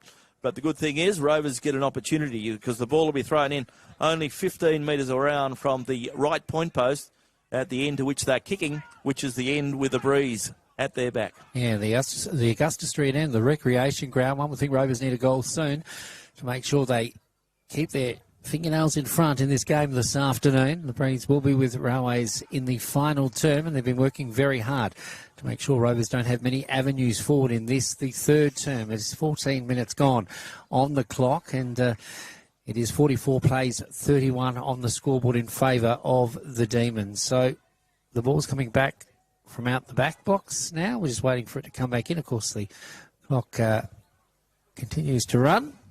So the ball coming back now. And, it's interesting that Josh Simpson is still out there with his ankle. He still looks a bit ginger. He's very ginger. I don't know why you would play him. Yeah. Well, I don't think the club would be doing themselves any good by playing him. That's my opinion anyway. So the ball about to be thrown in a deep attack now for Rovers. So let's see what they can do here. The defence for Railways will be holding sway pretty much in this term. The ball going the way now of that player in Gabriel Parfitt. He just swings around on 50-cent piece and puts it through for the minor score. So, alas, Rovers fight to live another day, trying to score at the Augusta Street end. So Railways defence to bring the ball back into play. And Railways decide to come towards the Colin Scruffy Burgess grandstand side. Comes the way of a Rovers player, and Bo Simpson, who read the ball best, takes a good mark. Bo Simpson puts it on his left boot, kicks it in towards the forward pocket, where he finds Farron Parfitt, and the umpire is going to pay that because he marked it prior to going over the boundary. No, he didn't. He went out of bounds on the full. So Railways have got the free kick. So Railways relieve the pressure. So Railways looking for some movement up ground. Most of the players are in the forward 50. Ball goes forward. Azevedo couldn't mark it. Ball runs free, goes the way of Rowe. Darcy Rowe kicks it up towards half forward, looking up there for Tunbridge. Tunbridge is marked. Backward of centre square. Goes back again and finds a teammate in Evans. Evans goes out wide and finds Kerr. Ted Kerr with the ball. Kicks it up towards half forward. Railways can do something now because they still have possession. So Railways with the ball on the half forward line. Looking for some movement. He gets some movement now as Railways kick it forward and finds the big man in Liam Clarkson. He feeds a handball out towards the player in Price. Gets it forward, whistle on play, and a player cop one late. And Jace Price will be given a free kick. And another undisciplined bit of play there. And they were under the pump, and a Railways player has infringed. The umpires were right onto it. And now Giltro has an opportunity to shoot on goal. So this will really put them back in the contest. We've played 16 and a half minutes, and we've seen Giltro kick a couple this afternoon, and Kenny Kitty's third of the afternoon. So Cody Giltro lining up for goal. 35 metres out, shoots on goal, pack into the air, off hands, 1 point only. And on the scoreboard for the accountant, who is Adam Hunter, we can tell you that Rovers are 7 goals, 3-45, and Railways are 4 goals, 8-32. Rovers really need to score soon as the time ticks away in this, the third term. As mentioned, Railways have a 3-goal breeze at their back coming into the final term. At the moment, the skill level shown by Railways is outpointing the Demons as they grapple at straws, but when Railways get it, they're being more pinpointed. That's an example of that as the ball goes way of Adamini, but cut off on this occasion, going back the way of Kane Simpson. Goes across the ground now, and it is with this player. We're talking about Tristan Simpson. He goes further afield to Cody Simpson, a simplex, as he goes down the line now, Kobe Simpson, and finds that player in Daniels. Haven't seen much of him in this term, a star in the first half of the game for the Demons, and Rovers are being curtailed a lot in their efforts as they go forward. The whistle sounds and they get a free kick. Gabriel Parfitt actually getting a free kick instead of giving one away on this occasion. He's given a few away this afternoon, which he'd probably done a little bit better on those occasions. He kicks to the outer side, finds Kobe Simpson. Down the line it goes. Another 50-metre Railways player went over across the line. Okay, so that's just textbook stuff, isn't it, Glenn? So the ball will go down the line now, and Kobe Simpson will be taking it inside the forward 50 with this kick, one would think. So the ball coming down the ground, and Kobe Simpson asked to get the ball back, and he'll kick from just inside the centre square, kicking to the Augusta Street end. As I said, Rovers basically need a goal in this term to shore things up somewhat going into the final term as the ball goes away of the boundary, and it's Farron Parfitt who takes it over once again. So a deep attack now for the Demons. Yeah, as you mentioned, Peter, in this quarter with Rovers with the breeze at their back, they've kicked 1 goal, 1, but Railways have kicked 1-1 against it. So nothing has changed since half-time. So Railways be very happy as we head towards time on, and there's only a minute away from time on, and it won't be a long quarter because there haven't been a lot of goals scored. So as Matthew mentioned at half-time, there is a big opportunity for Railways if they can get the momentum and finish off strongly. There's a good opportunity for them to come home strongly in the last quarter. Ball comes back into play. Ball comes the way of the Railways player in Jesse Adamini, but it's picked up by the Rovers player who shoots on goal, but Kobe Bursell is offline, 1 point only. So on the scoreboard for Adam Hunter, the accountant, we can see that Rovers are 7-4-46. Railways are 4-8-32. Ball to be brought back into play. Umpire says go back and have it again. So Rovers putting the pressure on, but can Rovers get a late goal? A goal will be worth anything in time on at the moment. Ball with the Railways defence.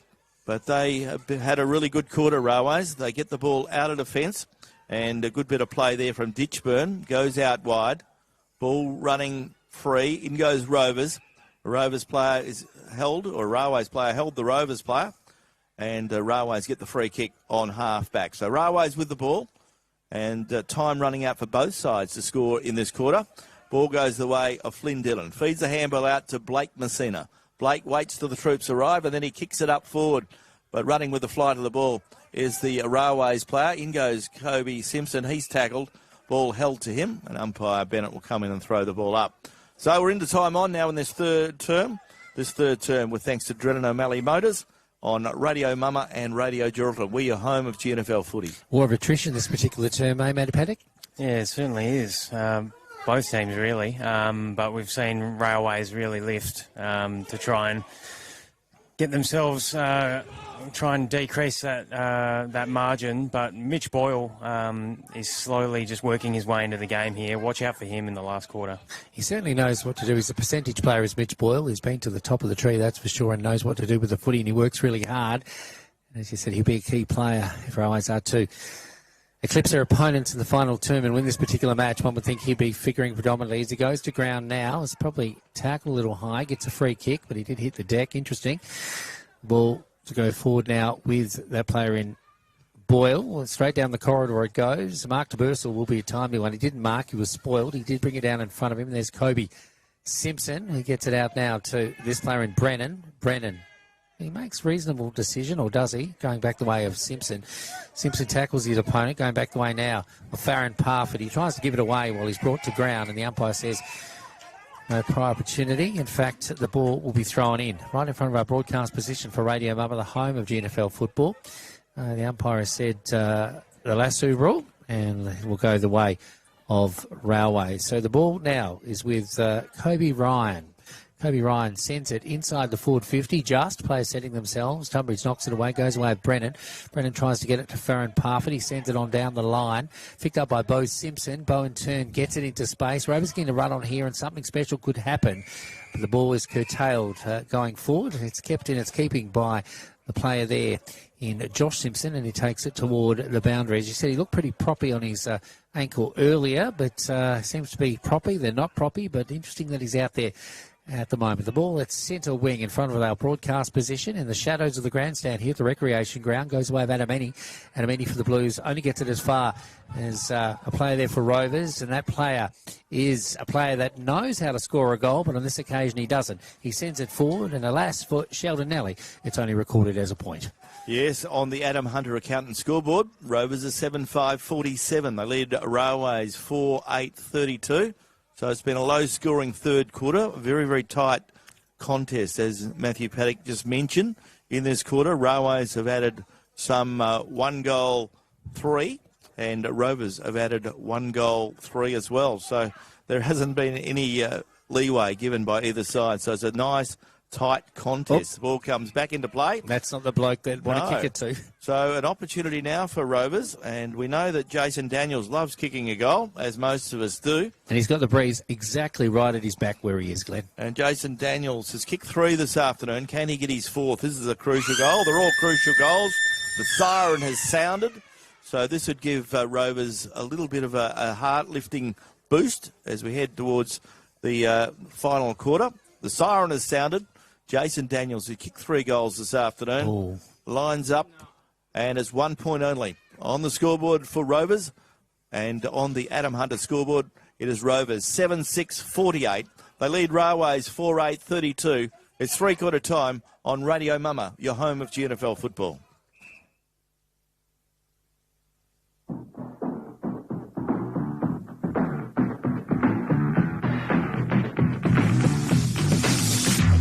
You're listening to the GNFL Match of the Day, thanks to Kerrily War MLA and the City of Greater Geraldton on Radio Mama, the home of GNFL football.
Our name is derived from the Greek prefix, macro, large. From the day we were born, this has been a promise for the future. We have grown through dedication, sweat, self-denial, faithful to our mission of being on the side of those who put themselves on the line. Through our name, we celebrate the greatness of those who believe there are no obstacles higher than their dreams. The courage to get back up after falling. The obstinacy of believing until the end. These are the values embedded in our logo. The Macron Hero. It's a celebration of sacrifice and tenacity. Up until your personal victory, until your arms are in the sky. Become your own hero.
You're listening to the GNFL Match of the Day.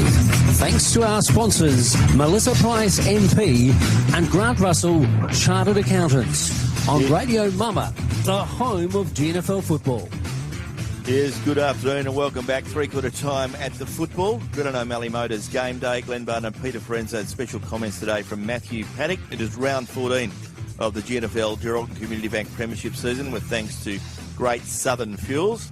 And a very entertaining game of footy. 16 points is the margin in favour of Rovers as they head into the last quarter, but Railways have the Breeze at their back. The Breeze is worth 2 to 3 goals, and it won't do it for you, of course, but the work is there to be done.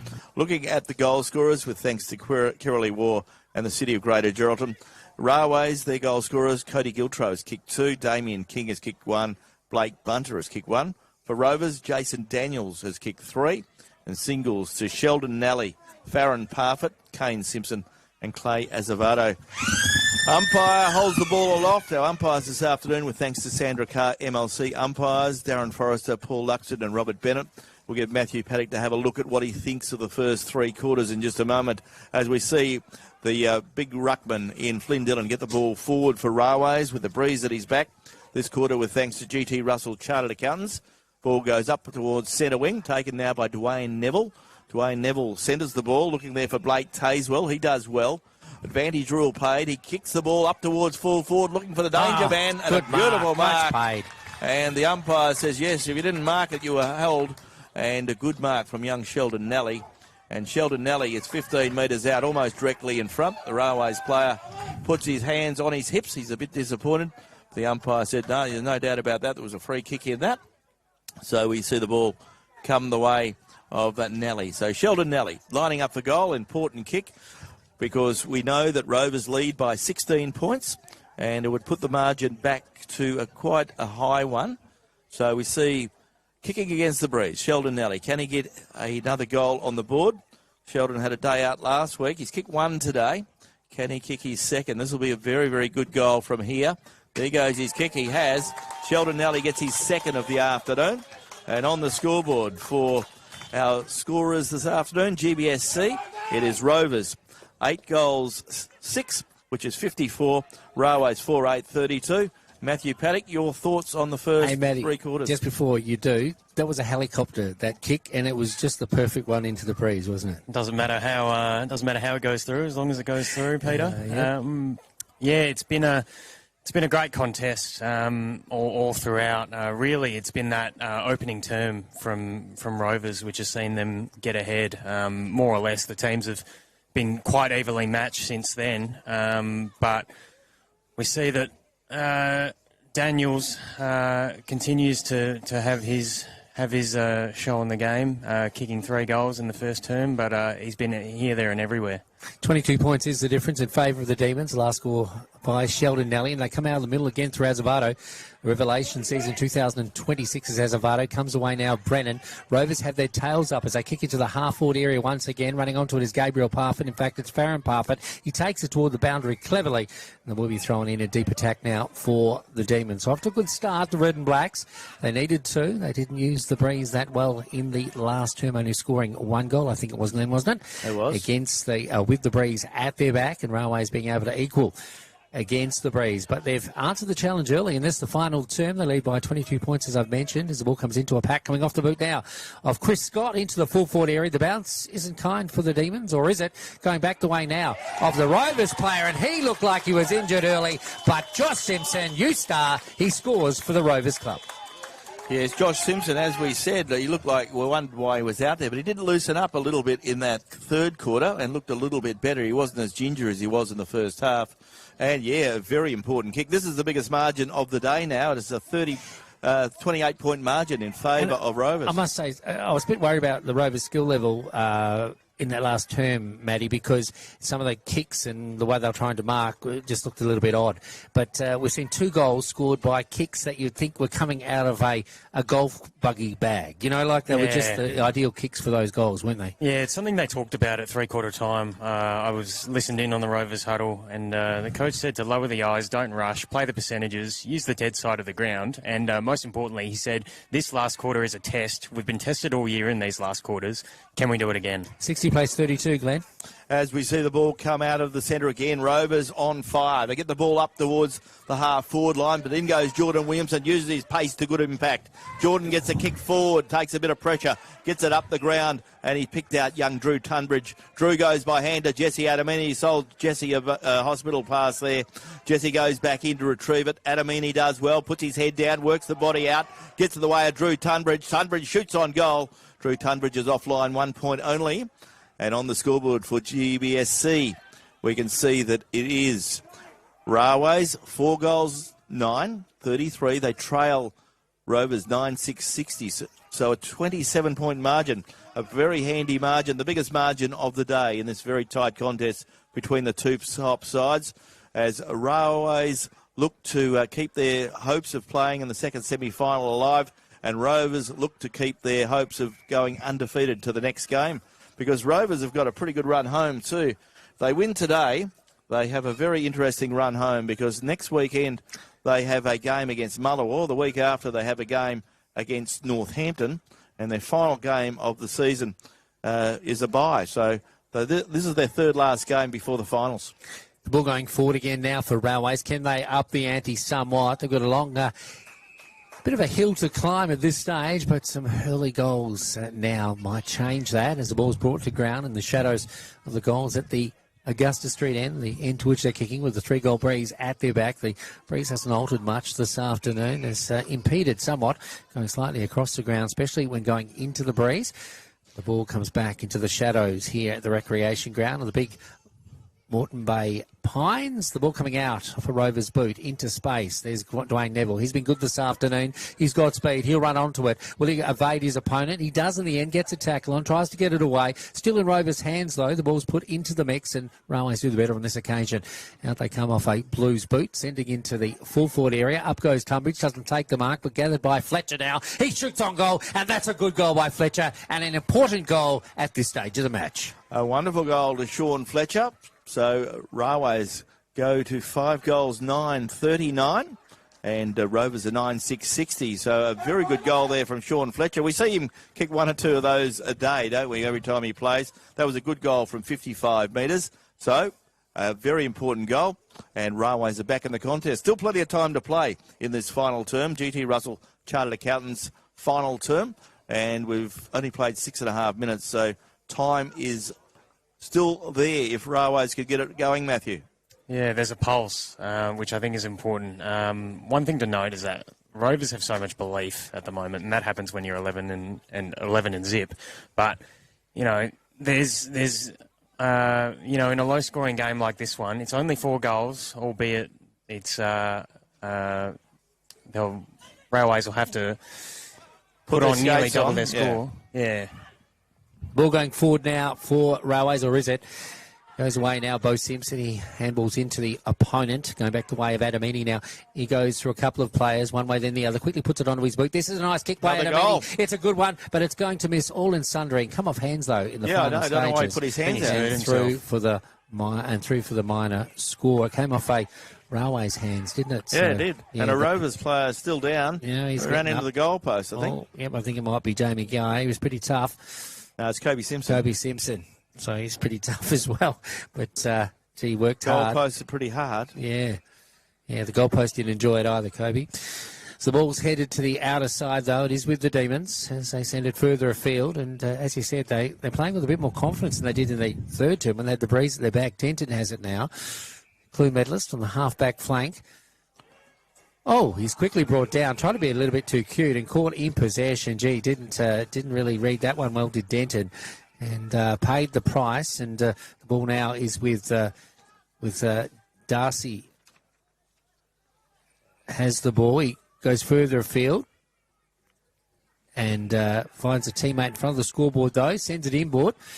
It's luck's a fortune for both sides now. The Rovers defenders under a lot of pressure as Railways start to put on the pressure now. And they're forward 50. The ball will be thrown up just inside that particular arc. And it was Darcy Giltrode, the player I was trying to announce earlier. He's kicked it inside the forward 50 to lead to this passage of play. Ball coming out, though, now. Rovers need to get it forward. Railways holding it in their zone.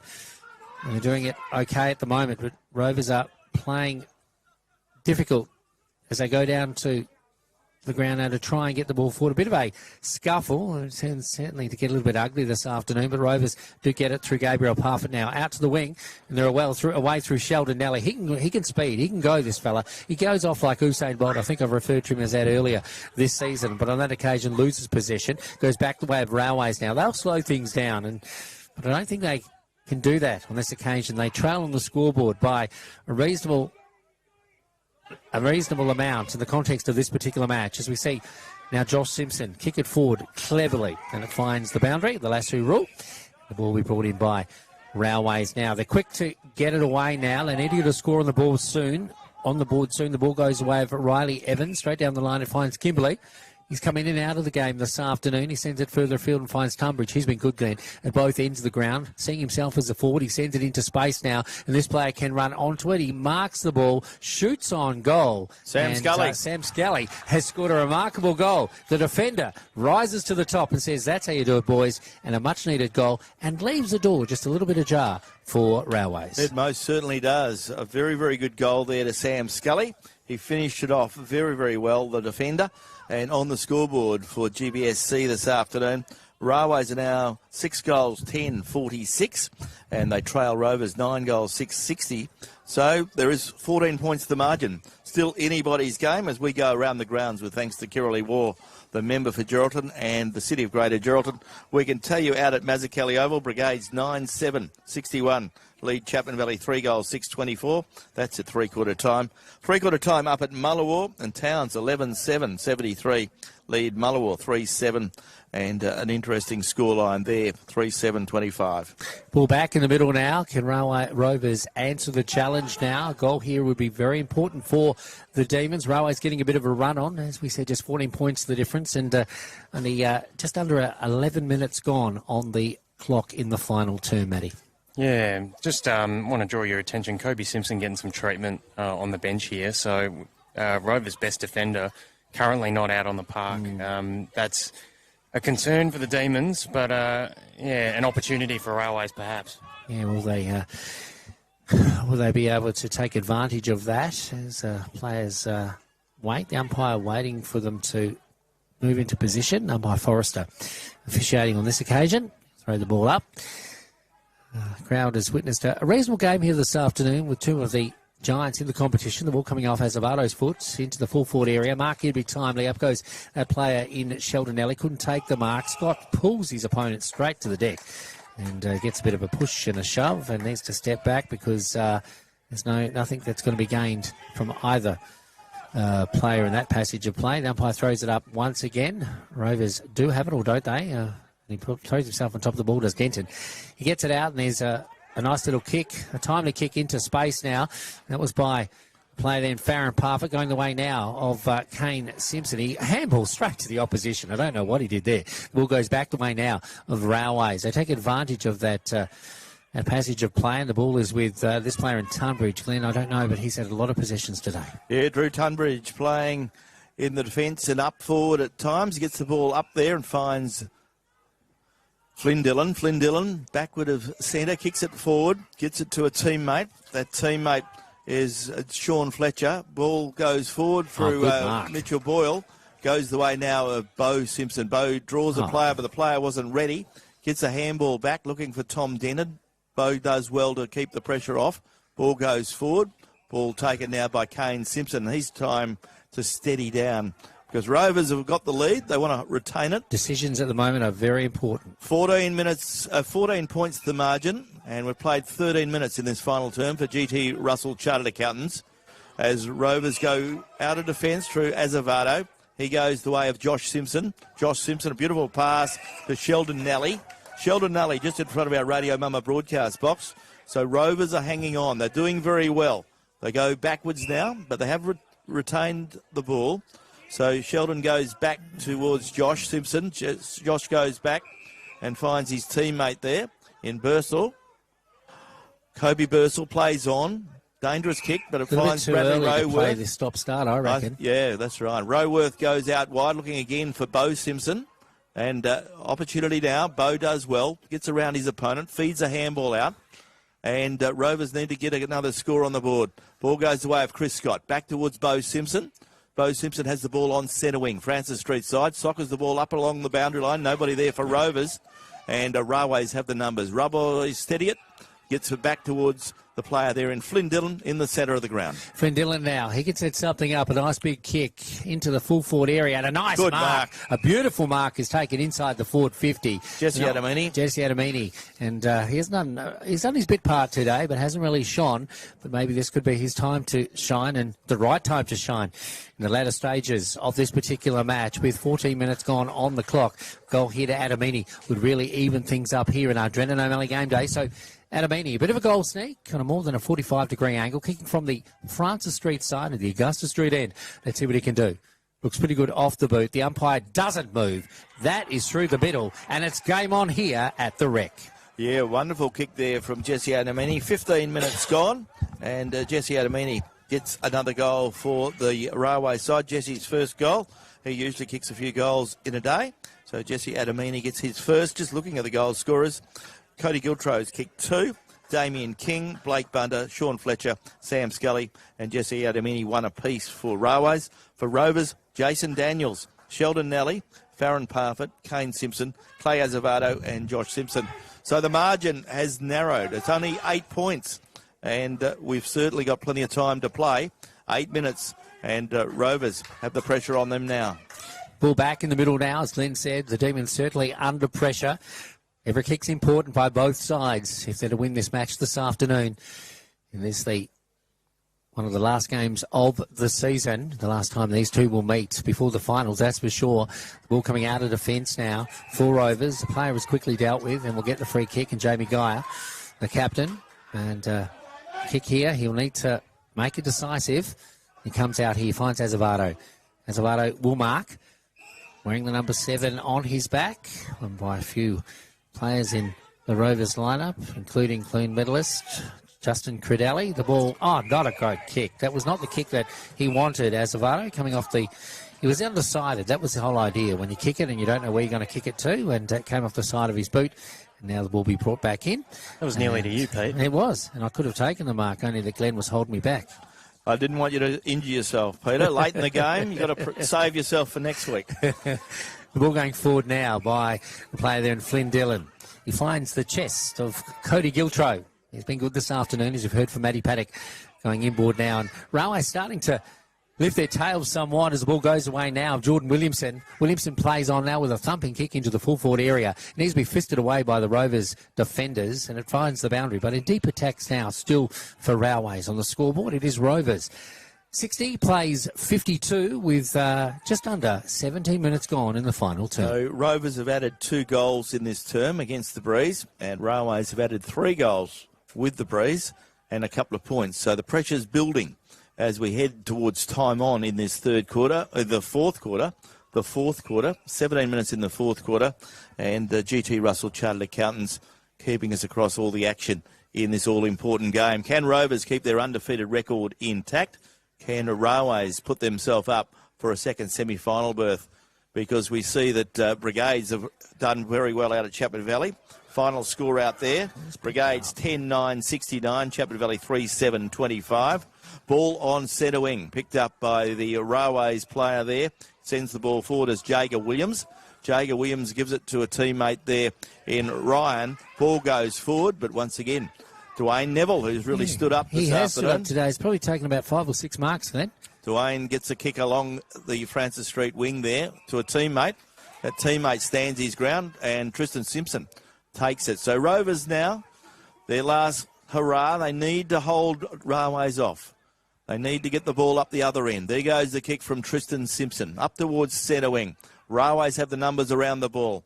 In goes the Rovers player in Scott. He uses his big body, feeds it out to Dwayne Neville. By hand goes the way of the player there in Tom Denton to handball the ball over his head. It gives Railways the opportunity. Railways go forward again through Tunbridge.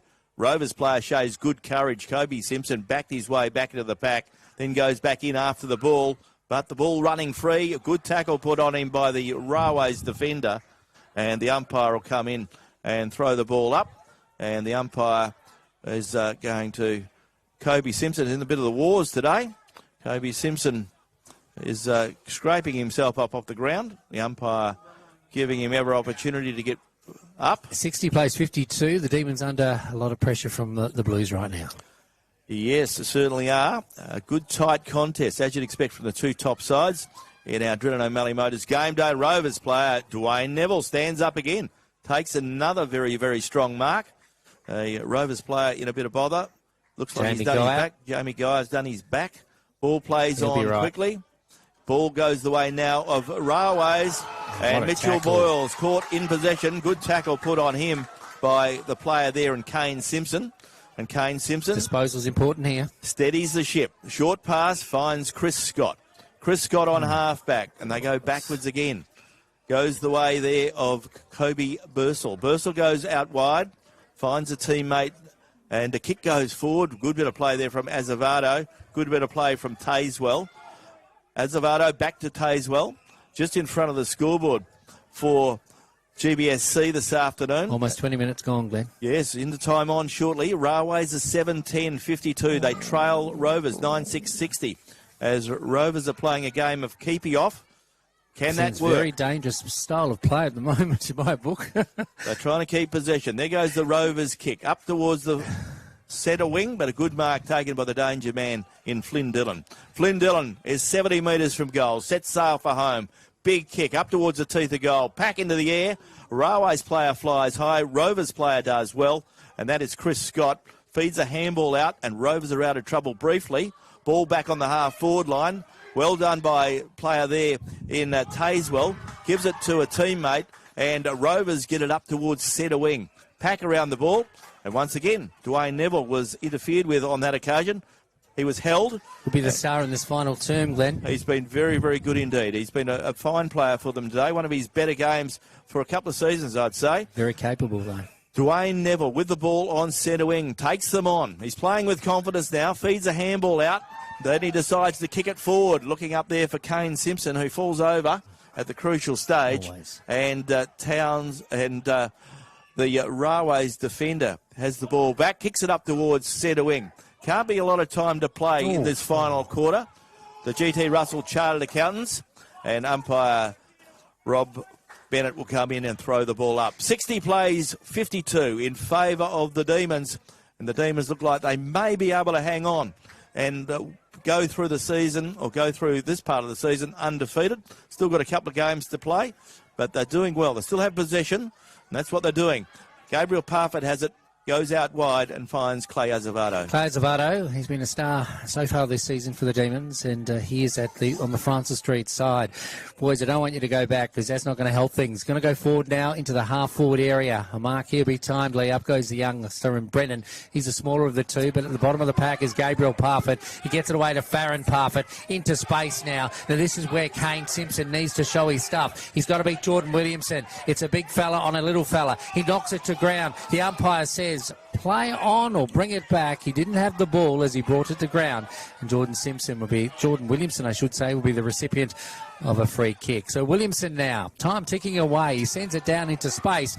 The mark is taken by the player there in Kobe Bursell. He goes backward now to Kobe Simpson. Simpson inboard now to Simpson. That's the player there in Josh Simpson. Josh Simpson sends it further afield. And, gee, they're going all over the place. Kick it to the smallest man on the ground. He had 3 to beat. But the ball goes to ground. Up into the air it goes. Tired players making very strange decisions at the moment as the ball goes to ground in front of our broadcast position, going the way of that player again, who sends it forward. He done well. And he's at tackle. He took him on. He's caught in possession. Caught in possession, and a free kick will go the way now of the player there, who's Jason Daniels. And Jason Daniels, he done a lot in the first term, Matty Paddock, and certainly set up the game for Rovers. Yeah, he's still getting involved, even in the dying stages. If we look at how the game is set up at the moment, Railways have the numbers behind the ball, which means that Rovers... There's a great mark there. Farron Parfitt takes a starry mark and steadies the ship, and Rovers may have done enough. Over the back of Flynn Dillon, that's an effort and a half. Ball goes up and finds his teammate there in Josh Simpson. Josh puts it on his left boot, kicks it forward looking for Azevedo. Under pressure, he grabs the ball, shoots towards goal. Ball running through, goes for a minor score. And I think Rovers have done enough. On the scoreboard for GBSC this afternoon, Rovers are 9-7-61. Railways are 7-10-52. And I still question why Railways went against the breeze in the first quarter. Exactly. They need 2 straight kicks to win this, Glenn, and I don't think they've got the time on the clock to do it. As Rovers go forward again now, going the way of the player who's dangerous in any language, and that is Sheldon Nelly, but it doesn't get it on this occasion. Rovers are bottling up. And Sean Brennan, he's been a good bit part player this afternoon. He goes to ground. Railways have it, or do they? There's coming into space, now. There's Bunter. Bunter will play forward now into space. There's Giltro. Cody Giltro takes a nice mark. He's got a bit of space here. He sends it into the full forward area. It looks like it's Adamini that's going to try and run onto it, but he's got to beat a couple of players. The defenders for Rovers are dour at the moment as it goes back to Adamini, right in front of the Railways faithful. He sends it inboard, and Bunter takes a mark. He's just inside the forward 50. This will be very important for Bunter. If he goes here, time may be on his side. Time ticking away, 24, nearly 25 minutes gone, and Blake Bunter will have it in his hands. The fortunes of Railways. He sends it forward. It's not a good kick, and going through for the minor score. And Glenn, that might be shut shop for the Blues. It is. I've got no doubt about that. And on the GBSC scoreboard, it is Rovers 9-7-61. Railways are 7-11-63. Interestingly, Railways have had 18 scoring shots, and we've seen some 16 scoring shots for Rovers, but Rovers have been more efficient around goal and have finished very well. The ball is in the defence now, as Rovers have going to play out time. We've played 25 minutes in this quarter, so there won't be any time left. Yeah, not a high-scoring quarter, have been all the quarters today. Rovers have kicked 2 goals in this quarter, and Railways have kicked 3. Ball is taken by Rovers, so Rovers have the ball on half Jason back. Daniels again, Glad. He's been a star. He's the sort of player that's going to have to lift now that Jamin alone looks like he'll be out for the remainder of the season. And there we have it, full time in our match of the day, round 14 of the GNFL Community Bank Premiership season, and Rovers keep their unbeaten run intact. Rovers 9-7-61 have defeated Railways 7-11-53, and you're tuned to Radio Mama, your home of GNFL football.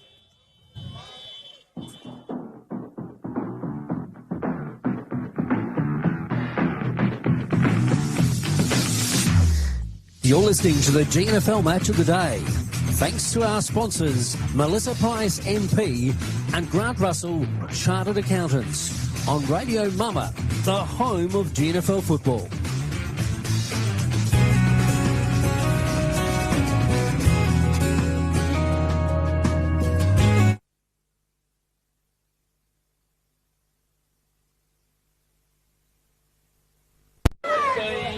beat the ladies one over Ireland too.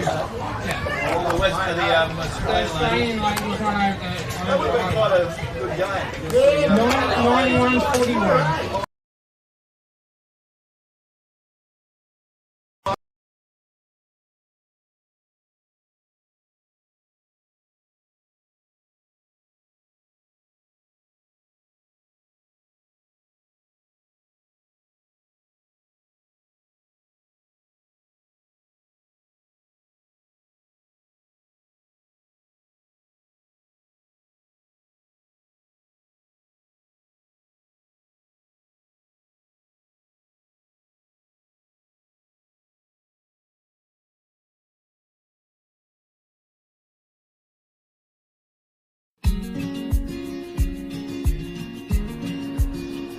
The relationship with Great Southern Fuel started with my father 50 years ago, delivering fuel in drums back in the day, which has progressed into large tanks now.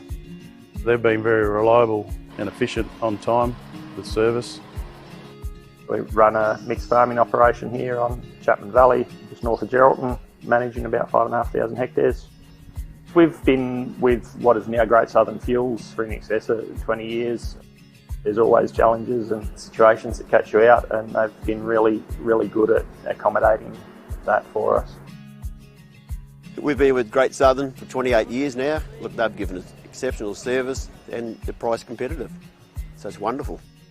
They're a great company to work for. They're a family-owned business. They will support you and whatever is required. I've got Alan's phone number, I've got Steve's phone number, and I know if I ring it I'll get an answer, which is really cool.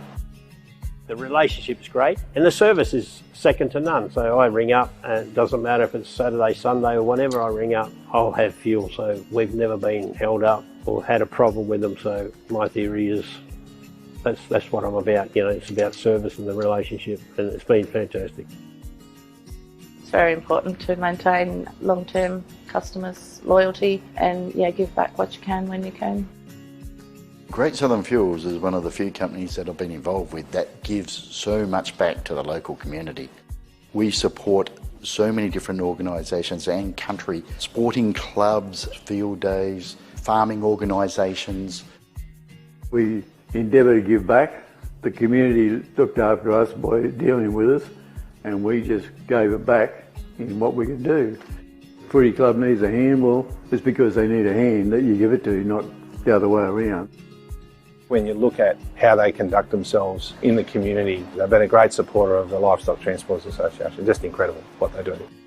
They do a lot for the community, which is good. And not only late race either, it's right where all his outlets are all over the state. He's been excellent with that. We tend to sponsor major events, the Great Southern Football Carnival, Colts Carnival. Across the board, I think sponsorships are a very important part of any community. I grew up in Lake Grace and footy was my life down there for a long time. Great Southern sponsored Lake Grace back then, and along with many other footy clubs and hockey clubs and tennis clubs, and we might not always be making a big deal out of it, but the people that get sponsored, they understand and they relate to it. They do a lot for the town, so I can't fault them. They've been brilliant. Great Southern Fuels have got strong values, and that shows in what they do. They walk the talk and they do what they do. You deal with people that are there and care about your business, and these people have been absolutely wonderful. I'm very proud of what Mum and Dad have achieved in their life and how they've structured the business, and it's all structured around our customers and looking after people and being in the right areas where we need to sell the fuel and have the support there and sponsorship. Being part of the community, even though we're not in that community, but our workers are there and that's part of us.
Our name is derived from the Greek prefix, macro, large.